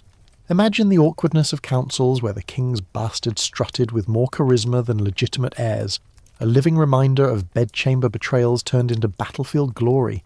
And then there was Charles II of Spain, the bewitched king, perhaps the most tragic product of Habsburg policy. Born in 1661, he was sickly, deformed and infertile, his jaw so elongated that he struggled to chew, his body racked by illness from childhood. His legitimacy was beyond question. He was the son of Philip IV and Mariana of Austria, but his viability as a ruler was another matter. Yet even here, rumours of infidelity crept in. Some whispered that Charles could not possibly be his father's child, that perhaps Mariana had strayed in desperation. Others claimed his grotesque condition was proof that the dynasty had been cursed. You can almost hear the muttered prayers in Madrid's churches, as subjects wondered if their king's broken body was punishment for his ancestors' sins. Here's a quirky tidbit. In an attempt to heal Charles II, physicians prescribed bizarre remedies, including powdered skulls and elixirs brewed from exotic ingredients. Some even turned to exorcisms, convinced he was bewitched. Imagine being the ruler of an empire stretching across the world, yet reduced to swallowing ground-up bones while priests muttered incantations over your fragile frame. Infidelities in the Habsburg courts weren't only whispered about queens. Kings themselves fathered children across Europe. Philip IV's mistresses produced so many offspring that Spanish courtiers joked there were enough bastards to form a regiment. Some were acknowledged and rewarded, others quietly disappeared into monasteries or convents. Yet legitimacy was always the line that mattered. No matter how capable or beloved an illegitimate child might be, the crown could not pass to them without tearing apart the fragile edifice of dynastic law. Historians still argue whether the frequency of mistresses and illegitimate children undermined or reinforced the dynasty. Some suggest that spreading royal blood through illegitimate lines actually expanded loyalty, creating webs of obligation. Others argue it bred resentment, as bastards flaunted wealth while legitimate heirs withered. What is certain is that by the time Charles II died in 1700, childless and frail, the dynasty collapsed. His death sparked the War of the Spanish Succession, a continent-wide struggle to determine who would inherit the empire. And in that collapse, you can see the fingerprints of centuries of bedroom politics, of queens whispered to be unfaithful, of kings too weak to father heirs, of bastards too numerous to ignore. One fringe story lingers around Charles II. He supposedly ordered an investigation into his own death while still alive, asking priests to consult omens and corpses to determine why he was so cursed. Whether apocryphal or not, it shows how much the dynasty itself came to believe that its decline was tied to sins of the flesh. You step back and look at the broad picture. The Spanish Habsburgs controlled half the world, Yet their empire faltered not because of external enemies, but because their lineage fractured. Adultery and illegitimacy whispered through their palaces, but more destructive was the desperate clinging to legitimacy that drained their vitality. It is the strangest irony. Kings cuckolded in rumour, queens suspected of secret loves, but the greatest betrayal was the dynasty's betrayal of itself through too close marriages. The image that lingers is of Charles II, pale and trembling, sitting beneath a canopy embroidered with imperial eagles. Around him hover priests, physicians and nervous courtiers. Outside, Spain still stretches from Peru to the Philippines, yet within its royal bedchamber the empire is crumbling, undone by centuries of love, lust and whispered infidelities. And now, as you drift away from Madrid's shadowed palaces, your path leads back across the Channel, to another dynasty whose bedsheets were thick with intrigue, the Stuarts, where queens were slandered, courtiers schemed, and bastards haunted every whisper in smoky corridors. You leave the marble austerity of Madrid behind and slip into the perfumed haze of the Stuart courts, where the scent of tobacco smoke, spilled wine and candle wax lingers in every chamber. If the Habsburgs suffered under the weight of too much legitimacy, the Stuarts were undone by too many whispers. Queens accused of infidelity, kings mocked for favouritism, and a court that seemed forever teetering between theatre and treason. Here, the bedchamber was not simply private, it was the stage upon which dynasties faltered. The Stuart saga begins in Scotland with James VI, who became James I of England in 1603. His accession united the crowns of England and Scotland, but the legitimacy of his own rule was always shadowed by his mother, Mary Queen of Scots. You remember her from the last section, her marriages, her scandal, her execution. Her son inherited both her crown and her vulnerability to gossip. James's sexuality has long been debated. He was married to Anne of Denmark and fathered legitimate heirs, yet his fondness for handsome young courtiers became legendary. Robert Carr and George Villiers, Duke of Buckingham, were showered with gifts, titles and affection. Was this political favouritism alone, or were there deeper intimacies? Historians still argue, combing through letters filled with tenderness and phrases like, "my sweet child and wife." For a king who prided himself on scholarship and theology, the rumours were both embarrassing and dangerous. Puritans whispered about Sodom, satirists drew horns of cuckoldry in their pamphlets, and yet James survived it all, perhaps because his legitimacy as Elizabeth I's heir was strong enough to absorb scandal. Still, the precedent was set. In Stuart courts, the king's bed was never beyond the reach of political rumour. His son, Charles I, inherited both the throne and the curse of suspicion. Married to Henrietta Maria of France, a Catholic in a Protestant land, Charles faced endless gossip that his queen wielded undue influence. Her French attendants were accused of corrupting the court with foreign ways. When civil war broke out between king and parliament, Henrietta Maria was demonised in print as a papist seductress, betraying her husband and her country. She bore Charles children, but whispers of bastards never left her. Parliament's propaganda often painted her as the true author of the king's misfortunes, her bedchamber a nest of treachery. Charles himself was not immune to gossip.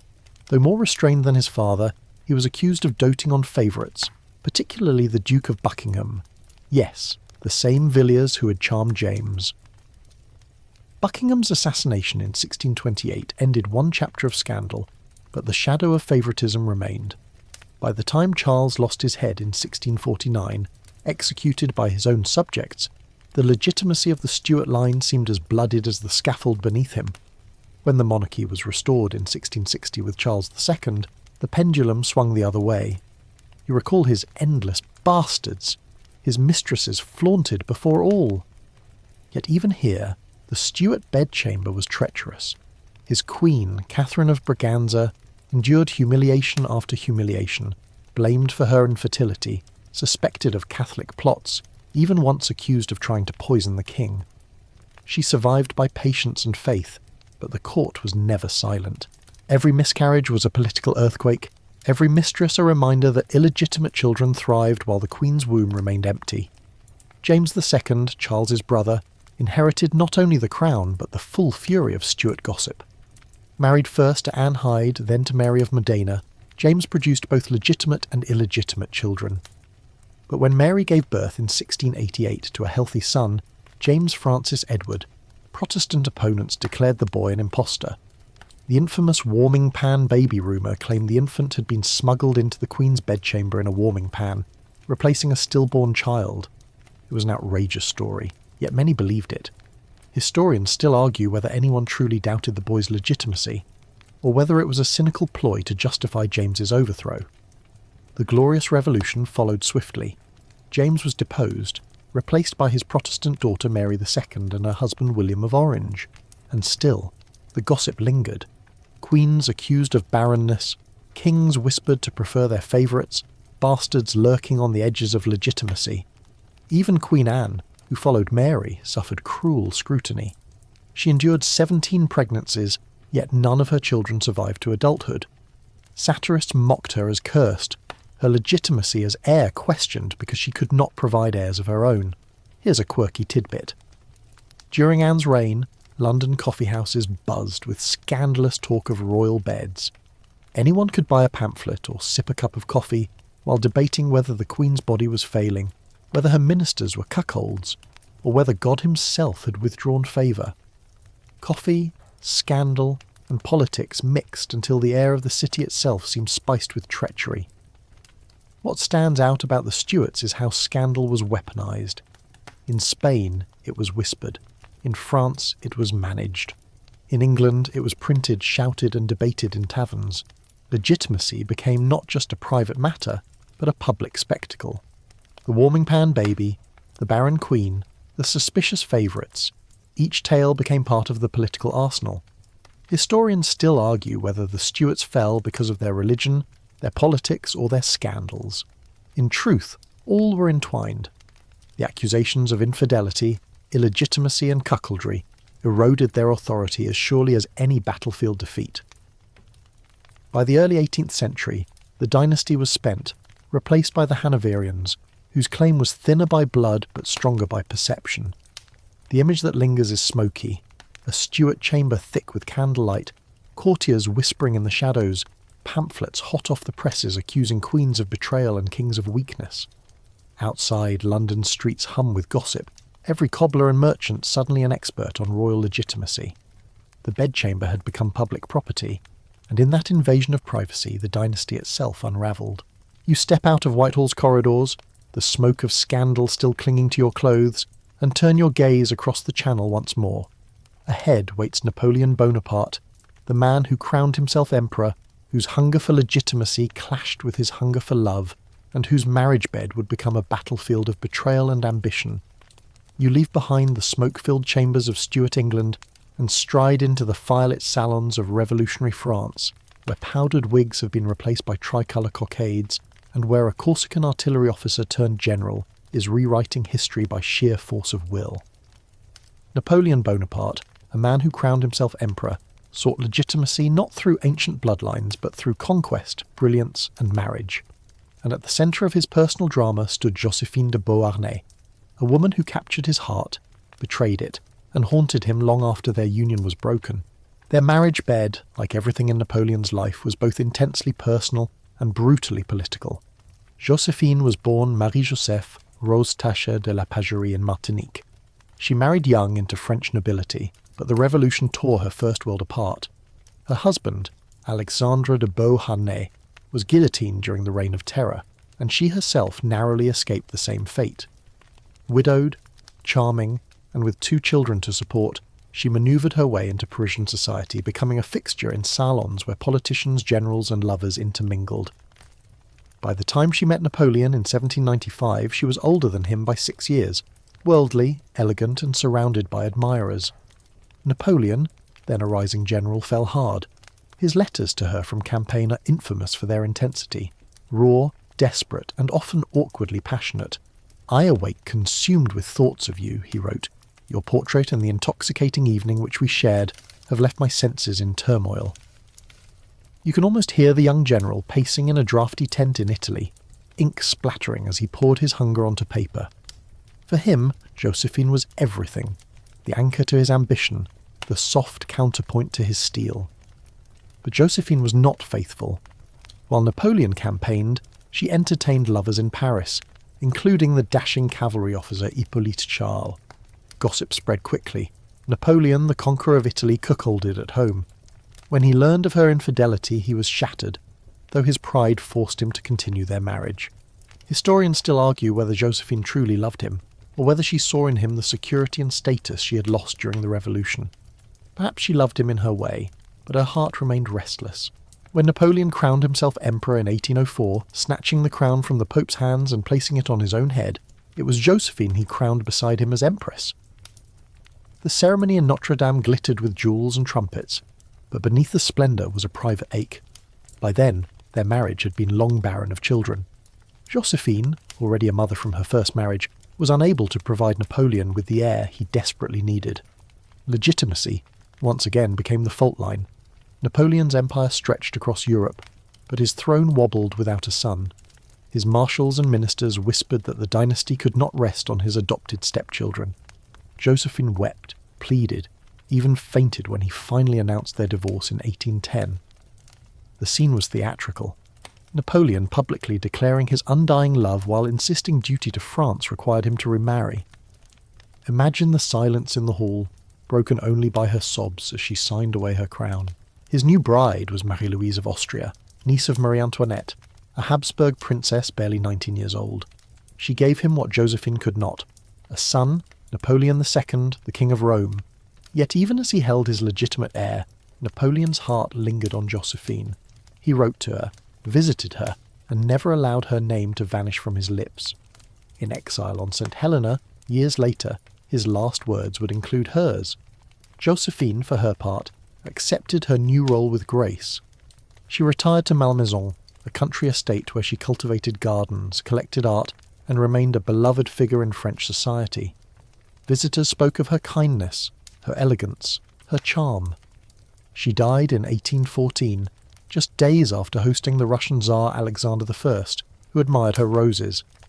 Napoleon, upon hearing the news, was devastated. Here's a quirky tidbit. Josephine adored roses so much that she filled her gardens at Malmaison with rare varieties from around the world. She even employed the famous painter Pierre-Joseph Redouté to document them in exquisite watercolours. It's said that the modern popularity of roses owes much to her obsession. Imagine her walking through her gardens, silk hem brushing against petals, while gossip about her affairs still swirled in Paris. Historians still argue how much her infidelity shaped Napoleon's psyche. Some claim it fueled his relentless ambition, as though conquering Europe was compensation for the wound to his pride.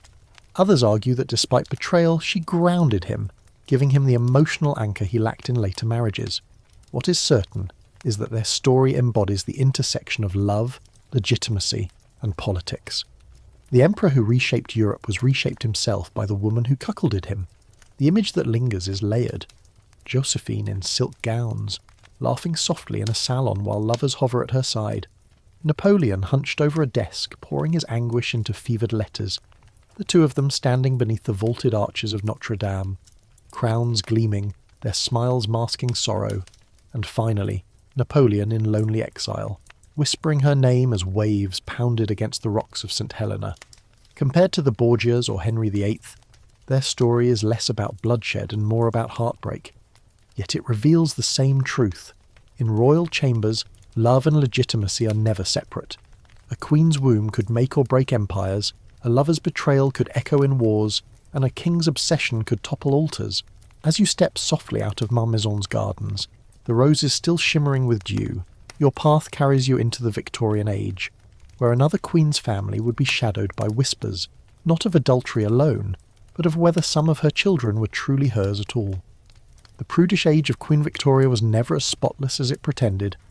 You drift now into the 19th century, into the soot-streaked skies of industrial Britain and the stately halls of Buckingham Palace, where the figure of Queen Victoria looms, dressed in black crape and immortalised as the very embodiment of moral rectitude. She has gone down in memory as the prudish matriarch, the queen who gave her name to an entire age of restraint and family values. Yet beneath the lace and the portraits of stiffly posed children lurked a web of gossip, speculation, and scandal. For even Victoria, who adored her husband Albert with a passion that shocked her ministers, could not keep her sprawling brood free of rumour. Illegitimacy and infidelity cast long shadows, and the whisper of cuckoldry even haunted the Queen, who declared, "We are not amused." Victoria married her first cousin, Prince Albert of Saxe, Coburg and Gotha, in 1840. Their partnership became legendary for its devotion. Far from a chilly political match, theirs was a marriage of intense affection. Victoria recorded in her diaries the ecstasy she felt in Albert's arms, confiding details that would make the Victorians who idolised her blush crimson. For all her public prudery, the Queen was unabashedly frank about her desire for her husband. They produced 9 children in quick succession, turning Buckingham into something more like a bustling nursery than a palace. And yet, 9 children did not silence gossip. Court rumour suggested that not all of them bore the stamp of Albert's paternity. The main target of suspicion was Prince Leopold, Victoria's youngest son, born in 1853. He suffered from haemophilia, the royal disease that would afflict many European dynasties. Since haemophilia is a genetic disorder usually passed through female carriers, some wondered whether its sudden appearance in Victoria's line hinted at infidelity on her part. Had she strayed? Historians still argue whether haemophilia originated spontaneously as a mutation in Victoria's genes, or whether it was evidence of a scandal hidden in her bedchamber.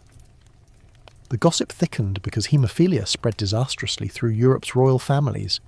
Victoria's daughters married into the houses of Spain, Germany and Russia, carrying the disease with them. The most famous victim was Tsarevich Alexei, the fragile heir to the Russian throne, whose illness brought the mystic Rasputin into the orbit of the Romanovs. Thus, whispers of Victoria's supposed indiscretion became entangled with the downfall of the Russian Empire itself. Imagine the irony. One queen's rumoured infidelity in London echoing as revolution in St. Petersburg decades later. Nor were Victoria's other children free of suspicion. Edward, her eldest son and heir, later Edward VII, was dogged by gossip even before his scandalous adulthood. Some whispered that his father Albert doubted his paternity, especially after young Bertie's notorious laziness and appetite for pleasure. While Albert was studious, disciplined and severe, Edward preferred billiards, actresses, and champagne. Could he really be his father's son? Though the rumour was likely unfounded, it haunted the corridors of Buckingham and fed the notion that Victoria's nursery was not as spotless as official portraits suggested. Victoria herself, so often cast as prudish, was not immune to accusations of passion outside marriage. After Albert's death in 1861, she plunged into decades of mourning, wearing black for the rest of her life. Yet she found solace in the companionship of 2 men, John Brown, her Scottish servant, and later Abdul Karim, her Indian secretary. The Queen's intimacy with Brown was so notorious that satirists mocked her as Mrs. Brown, implying a secret marriage. With Karim, whom she elevated to high status, the whispers were tinged with racism and xenophobia, but the implication was the same, that the Queen, widowed but still vigorous, might be satisfying her desires beyond the bounds of propriety. Here's a quirky tidbit. Victoria adored being photographed with her family, turning the new medium of photography into a tool of monarchy. Yet even these carefully staged images could not silence rumour. In one famous photograph, she sits surrounded by children and grandchildren, a picture of domesticity. But London's coffee houses hummed with questions. Which of these cherubs were truly Albert's? Which might carry the taint of illegitimacy? The public image was family perfection. The private gossip was anything but. Historians still argue whether Victoria ever betrayed Albert. The evidence leans toward no. Her devotion to him was fierce and well documented. Yet the persistence of rumours reveals how even the most devoted marriages could not escape suspicion when power and dynasty were at stake. To have 9 children should have been proof enough, but the very appearance of difference, illness, weakness, or scandalous behaviour was enough to spark whispers of cuckoldry. The scandals of her children's adulthood fanned the flames further. Prince Edward, the future king, became infamous as a playboy, frequenting brothels and keeping mistresses. His liaisons would later embroil him in court cases, duels, and public disgrace. Princess Louise, the spirited daughter, was rumoured to have borne an illegitimate child in secret. Princess Helena was whispered to be unfaithful to her husband. Each story, whether true or not, chipped away at the marble image of Victoria's perfect family. The irony is thick. The Victorians defined morality and family values for an entire century. Yet their royal family was steeped in gossip of bastards and betrayals. Perhaps it was precisely because the monarchy was placed on such a moral pedestal that every crack was magnified into scandal. You linger on the image of Victoria herself, small, plump, veiled in black, clutching photographs of her beloved Albert, while around her, the dynasties of Europe carried her blood, her disease, and her supposed indiscretions. Behind her stern gaze one senses a woman who loved deeply, mourned fiercely, and ignored the whispers as long as the throne remained firm beneath her. Compared to Catherine the Great or Anne Boleyn, Victoria was no seductress, no victim of executioner's axe. Yet her family became the stage for questions of legitimacy that echoed across continents. The cuckolded kings and cheating queens of old now reappeared in subtler form. Haemophilia in Spain, Rasputin in Russia, Edward the Playboy in London. The monarchy had survived, but its family values were not as unshakable as the portrait suggested. As you step from the gaslit halls of Buckingham, the clatter of carriages fading, your path carries you forward into the Edwardian age. There, Victoria's son Edward VII will abandon pretense entirely, turning bedrooms into his playground and scandal into his calling card. You slip out of the dim, heavy morning rooms of Queen Victoria and into a brighter, livelier age. The gas lamps burn warmer, the clatter of hansom cabs grows louder, and the music of waltzes and laughter drifts from smoky salons. At the centre of this new atmosphere stands her eldest son, Edward VII, Bertie to his intimates, the prince who waited almost an entire lifetime for the crown. If Victoria was the embodiment of duty and restraint, Bertie was the embodiment of indulgence. For decades he lived not as a monarch but as Europe's most notorious playboy, turning bedrooms into salons, salons into bedrooms, and leaving behind a trail of mistresses, scandals, and whispers of illegitimate heirs.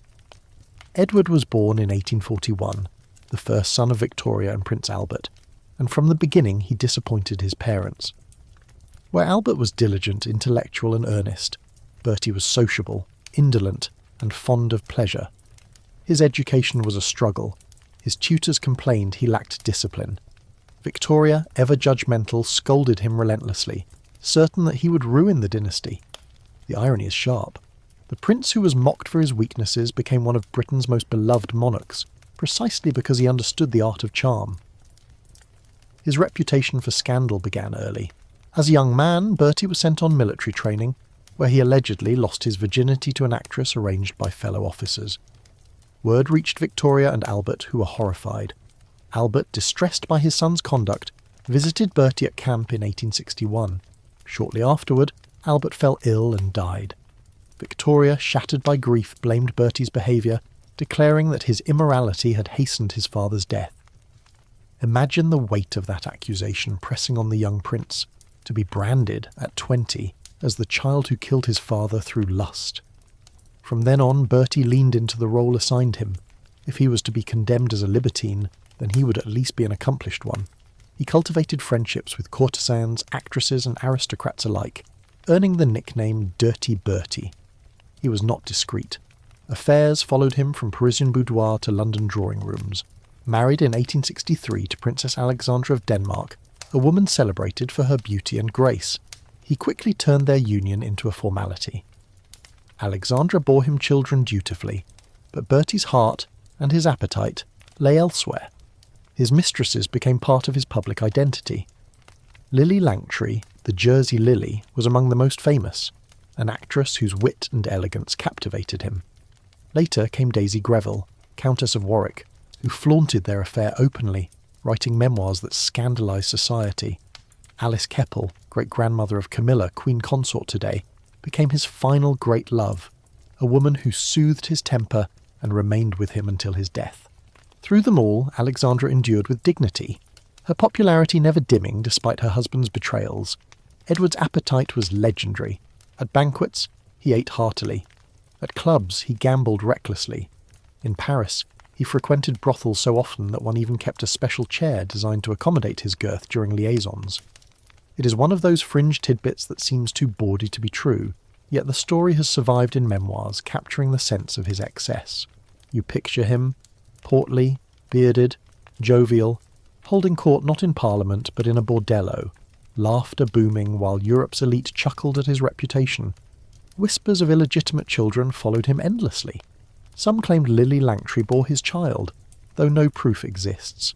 Others suggested Daisy Greville's children were his.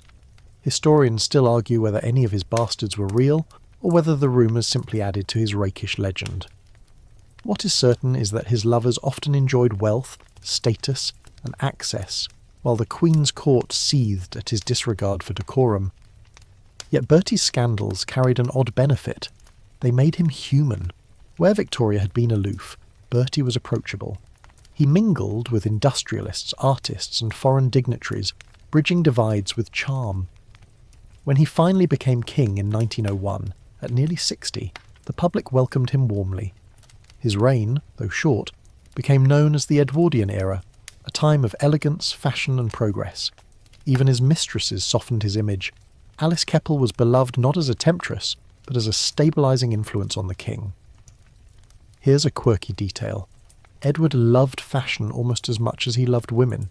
He popularised the wearing of tweed, introduced the dinner jacket to English society, and set trends that rippled through Europe. In some ways, his wardrobe was as influential as his liaisons, proof that even scandalous princes could shape culture. But scandal never fully left him. In 1891, before he became king, he was caught up in the Tranby Croft Baccarat affair, a gambling scandal that exposed his reckless habits to public scrutiny. Though he escaped serious damage, the incident revealed how close he always walked to disgrace. The monarchy survived only because the public found him too charming to condemn outright. Historians still argue whether Edward's life weakened the monarchy or revitalised it. His affairs could have destroyed him, but instead they made him relatable, a monarch who embraced pleasure in an age when society itself was loosening its corsets. Perhaps he inherited more from Charles II than from Victoria, turning illegitimacy, infidelity, and scandal into a kind of national entertainment. The image that lingers is vivid. Edward reclining in a velvet chair, cigar in one hand, glass of champagne in the other, surrounded by laughter, mistresses, and friends. Behind him, Alexandra sits with quiet dignity, a figure of grace who bore his betrayals silently. Around him, courtiers exchange glances, some scandalised, some envious, all aware that the playboy prince had made the royal bed into a stage once again.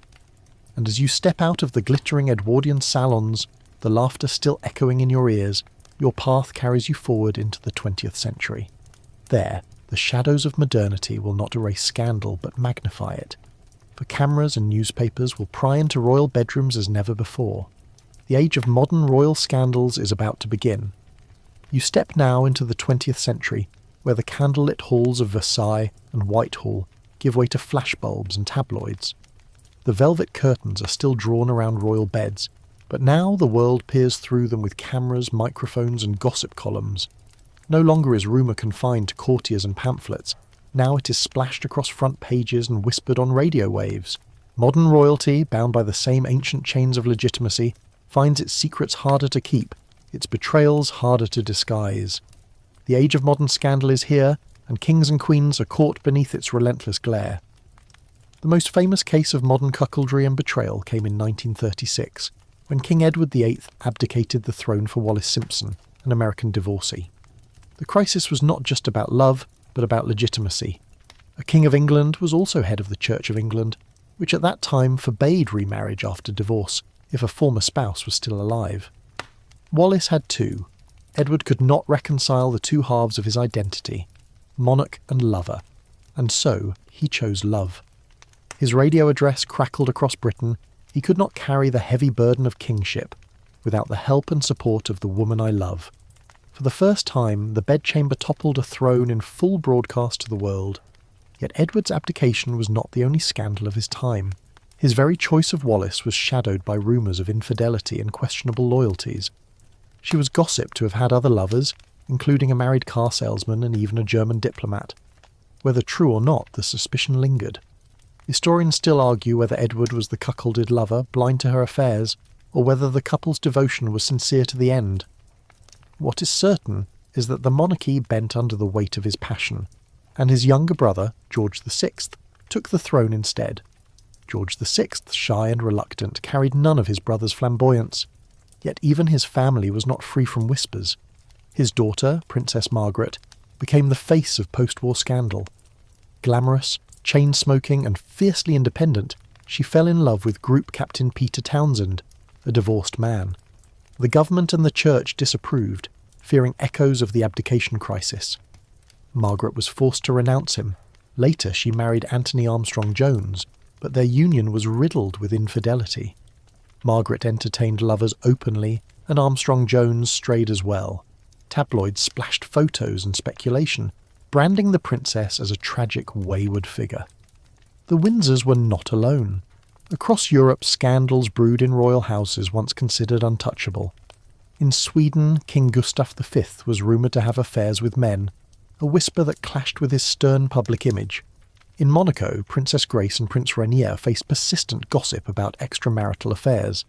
In Spain, King Juan Carlos's reputation was tarnished by revelations of mistresses and illegitimate children, one of whom later sought legal recognition.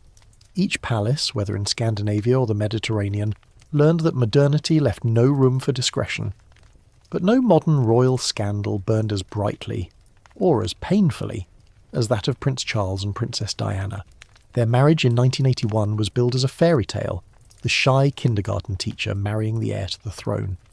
Yet from the start, infidelity stalked their steps. Charles remained entangled with his former lover, Camilla Parker Bowles. Diana, isolated and heartbroken, sought affection elsewhere, her affairs with figures such as James Hewitt feeding tabloid frenzy. The couple's interviews and leaked phone calls exposed their misery to the world.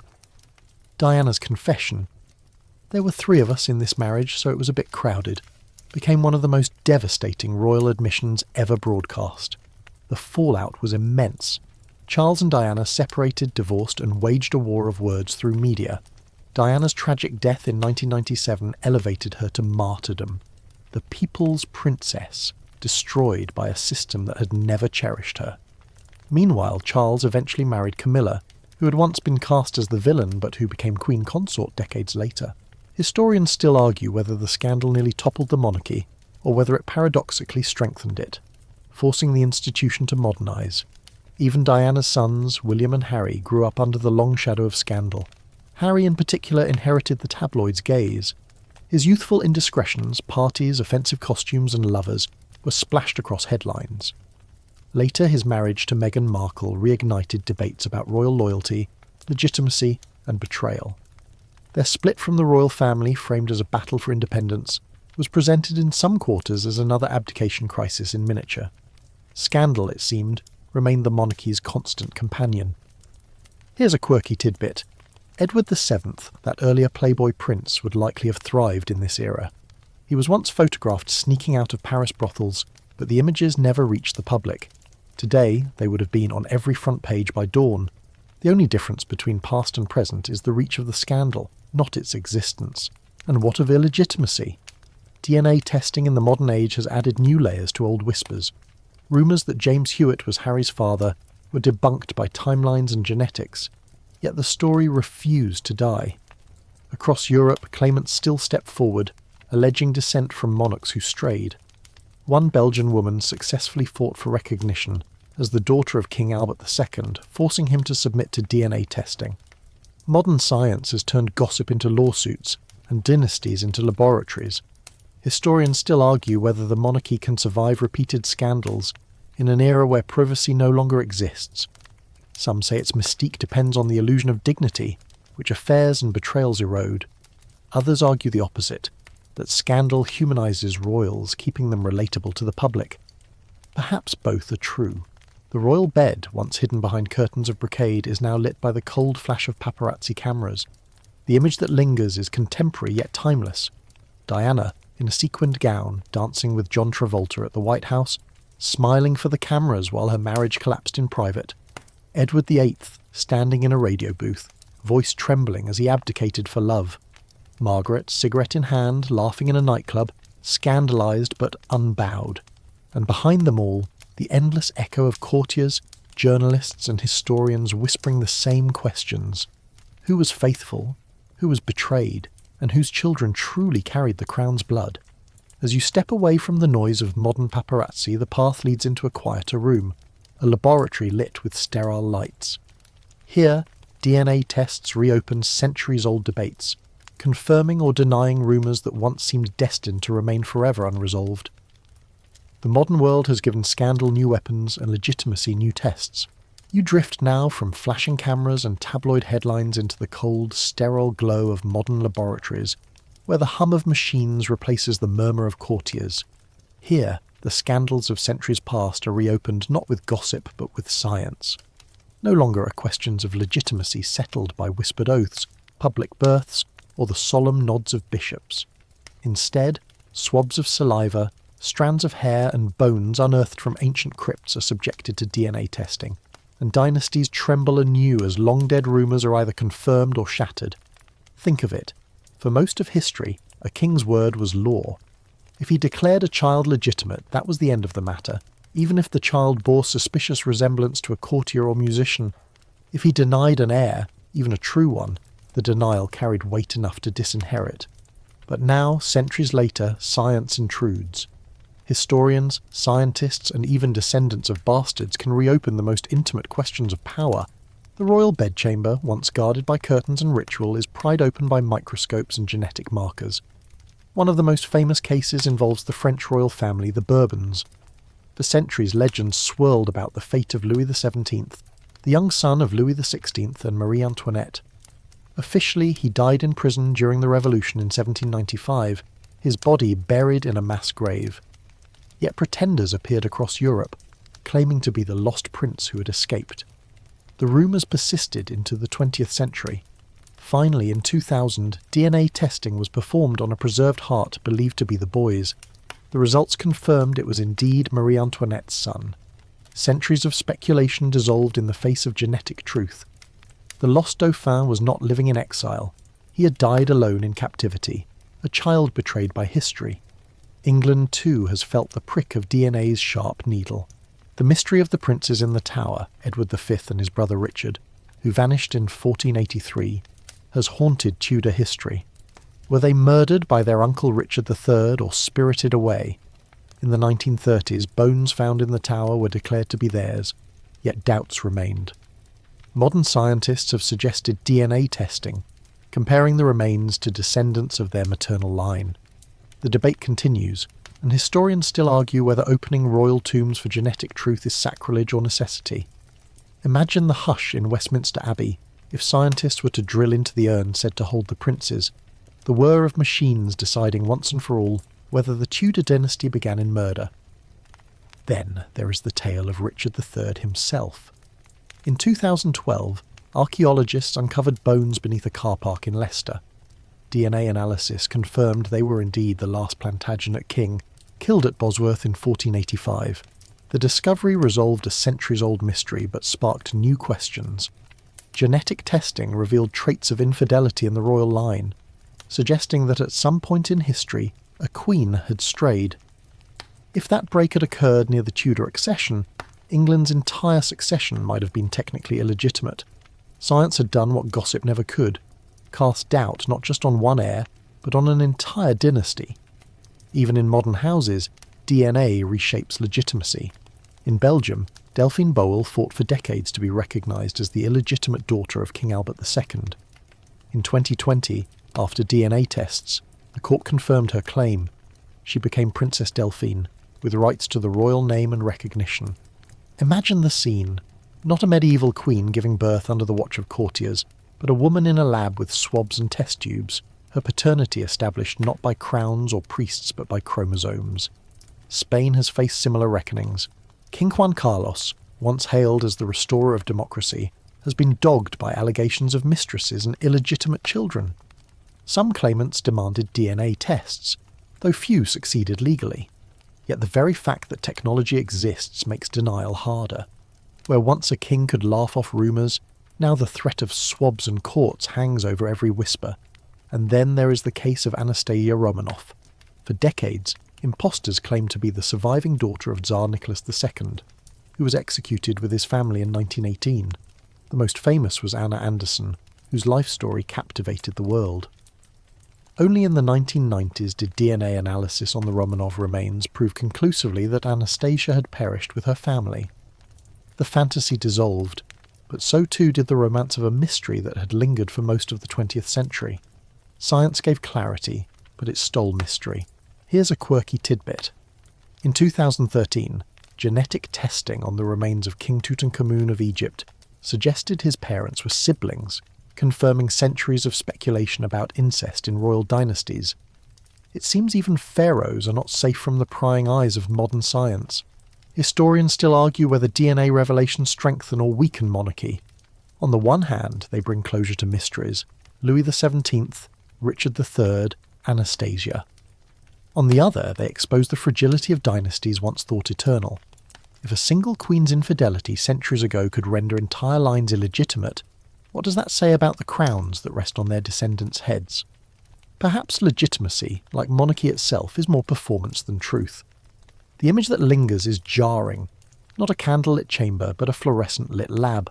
White-coated scientists leaning over swabs, while the bones of kings and queens are lined on stainless steel trays. Outside, tourists snap photos of palaces, unaware that deep inside microscopes are rewriting history. In this age, gossip becomes data, rumour becomes evidence, and secrets buried for centuries can be uncovered with a single drop of blood. As you step back from the cold gleam of science, the path carries you to the final chamber of this long journey. It is not a single palace, nor a single queen, but the legacy itself, the way cuckolded kings, cheating queens, and illegitimate heirs have shaped dynasties, toppled thrones, and woven themselves into the very fabric of history. You arrive at the final chamber of this long winding passage through centuries of royal bedrooms. By now the air feels thick with perfume, incense, smoke, and the sighs of 1,000 forgotten lovers. You have followed the thread from medieval castles to Versailles, from Tudor beds to DNA labs, and the pattern is unmistakable. Power and betrayal are as entangled as silk sheets. Every cuckolded king, every cheating queen, every illegitimate heir has left behind ripples that shape the world we know. The legacy of those betrayals is not gossip alone. It is politics, faith, and empire. Consider how many wars have been waged because of disputed legitimacy. The 100 Years' War itself began with arguments over whether a woman could pass on a claim to the French crown, all tangled up in whispers of adultery and bastardy. The Wars of the Roses erupted from rival claims that traced back to questions of whose birth was most legitimate. Elizabeth I's reign, glorious though it was, rested on the fragile legitimacy of her mother Anne Boleyn, condemned as an adulteress. Across Europe, the fates of empires were written not only by swords and treaties, but by the private lives of monarchs and their lovers. The irony is rich. Royal families, who preached virtue and demanded obedience, often lived in ways that mocked their own sermons. They staged births in front of witnesses to prove heirs were real, paraded queens as paragons of chastity, and yet, behind curtains, they pursued passions as messy as any commoners. And when those passions produced children, the world shifted. Bastards became dukes, sometimes kings. Queens branded as adulteresses fell, but their bloodlines endured. Think of Charles II, who fathered more dukedoms from his mistresses than from his queen. His illegitimate children shaped British aristocracy for centuries. Or Catherine the Great, whose rumoured lovers were turned into weapons of satire, but who nevertheless left Russia stronger than she found it. Or Napoleon, whose heartbreak with Josephine influenced his hunger for a dynasty. Even modern royals are not spared. Diana's confession about 3 in the marriage lingers like a bell tolling for the monarchy's illusions of sanctity. Here's a quirky little reflection. While courts once mocked cuckolded kings with horns in plays and poems, today's scandals turn into Netflix series and glossy documentaries. The stage has changed, but the audience is still riveted. Gossip has always been currency. Only the medium evolves. Historians still argue whether betrayal ultimately weakened monarchies, or made them more resilient. Some say it destroyed dynasties, as with the Habsburgs collapsing under the weight of infertility and rumour. Others argue that scandal humanised royals, making them more relatable. After all, when the public laughed at Charles II's mistresses or sighed at Diana's loneliness, they felt closer to their rulers, not further away. Perhaps the real legacy is that monarchy has survived precisely because it mixes divinity with humanity. Gilded crowns balanced precariously on very flawed heads. And then there is the strange truth that illegitimacy, once a stain, often became a badge of pride. Many modern dukes and counts trace their lines back proudly to bastards of kings.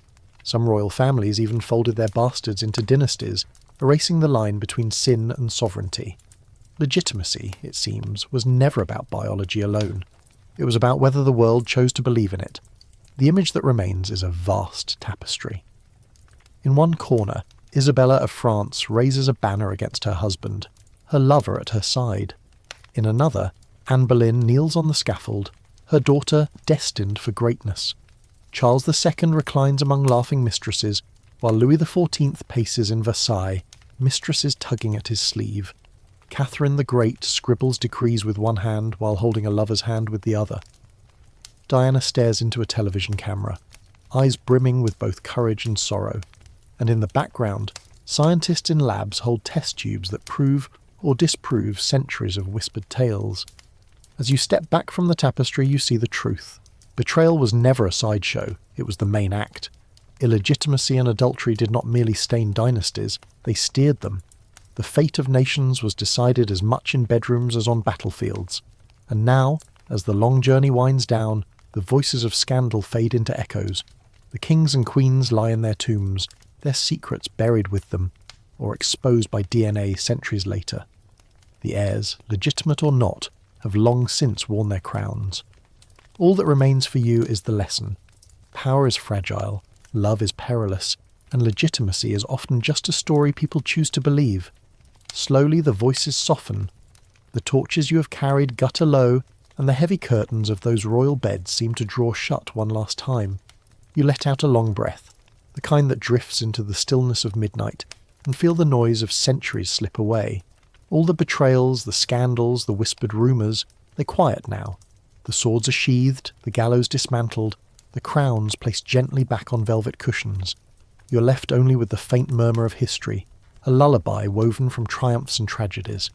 You notice how, in the end, each story resolves not with the clang of accusation, but with silence. Anne Boleyn sleeps in the Tower's chapel, Catherine in her gilded tomb at St. Petersburg, Charles II in Westminster, Diana beneath a quiet island monument. Even those who seemed larger than life rest now, their passions folded into the stillness of the earth. The lesson lingers softly, like a whisper at your ear, that legitimacy and betrayal are not opposites but companions, shaping each other, shaping the world. And perhaps as you close your eyes you feel comfort in knowing that even the mighty were vulnerable, their hearts as restless as your own. So let your mind drift, slow and gentle, through the corridors of palaces fading into dream. The candlelight dims, the curtains fall, and the night enfolds you. The scandals are over, the crowns at rest, and history hums like a lullaby in the background. Sleep now, with the echoes of kings and queens fading into a soft hush. Tomorrow the world will rise again, but tonight you're safe, carried on the quiet tide of stories.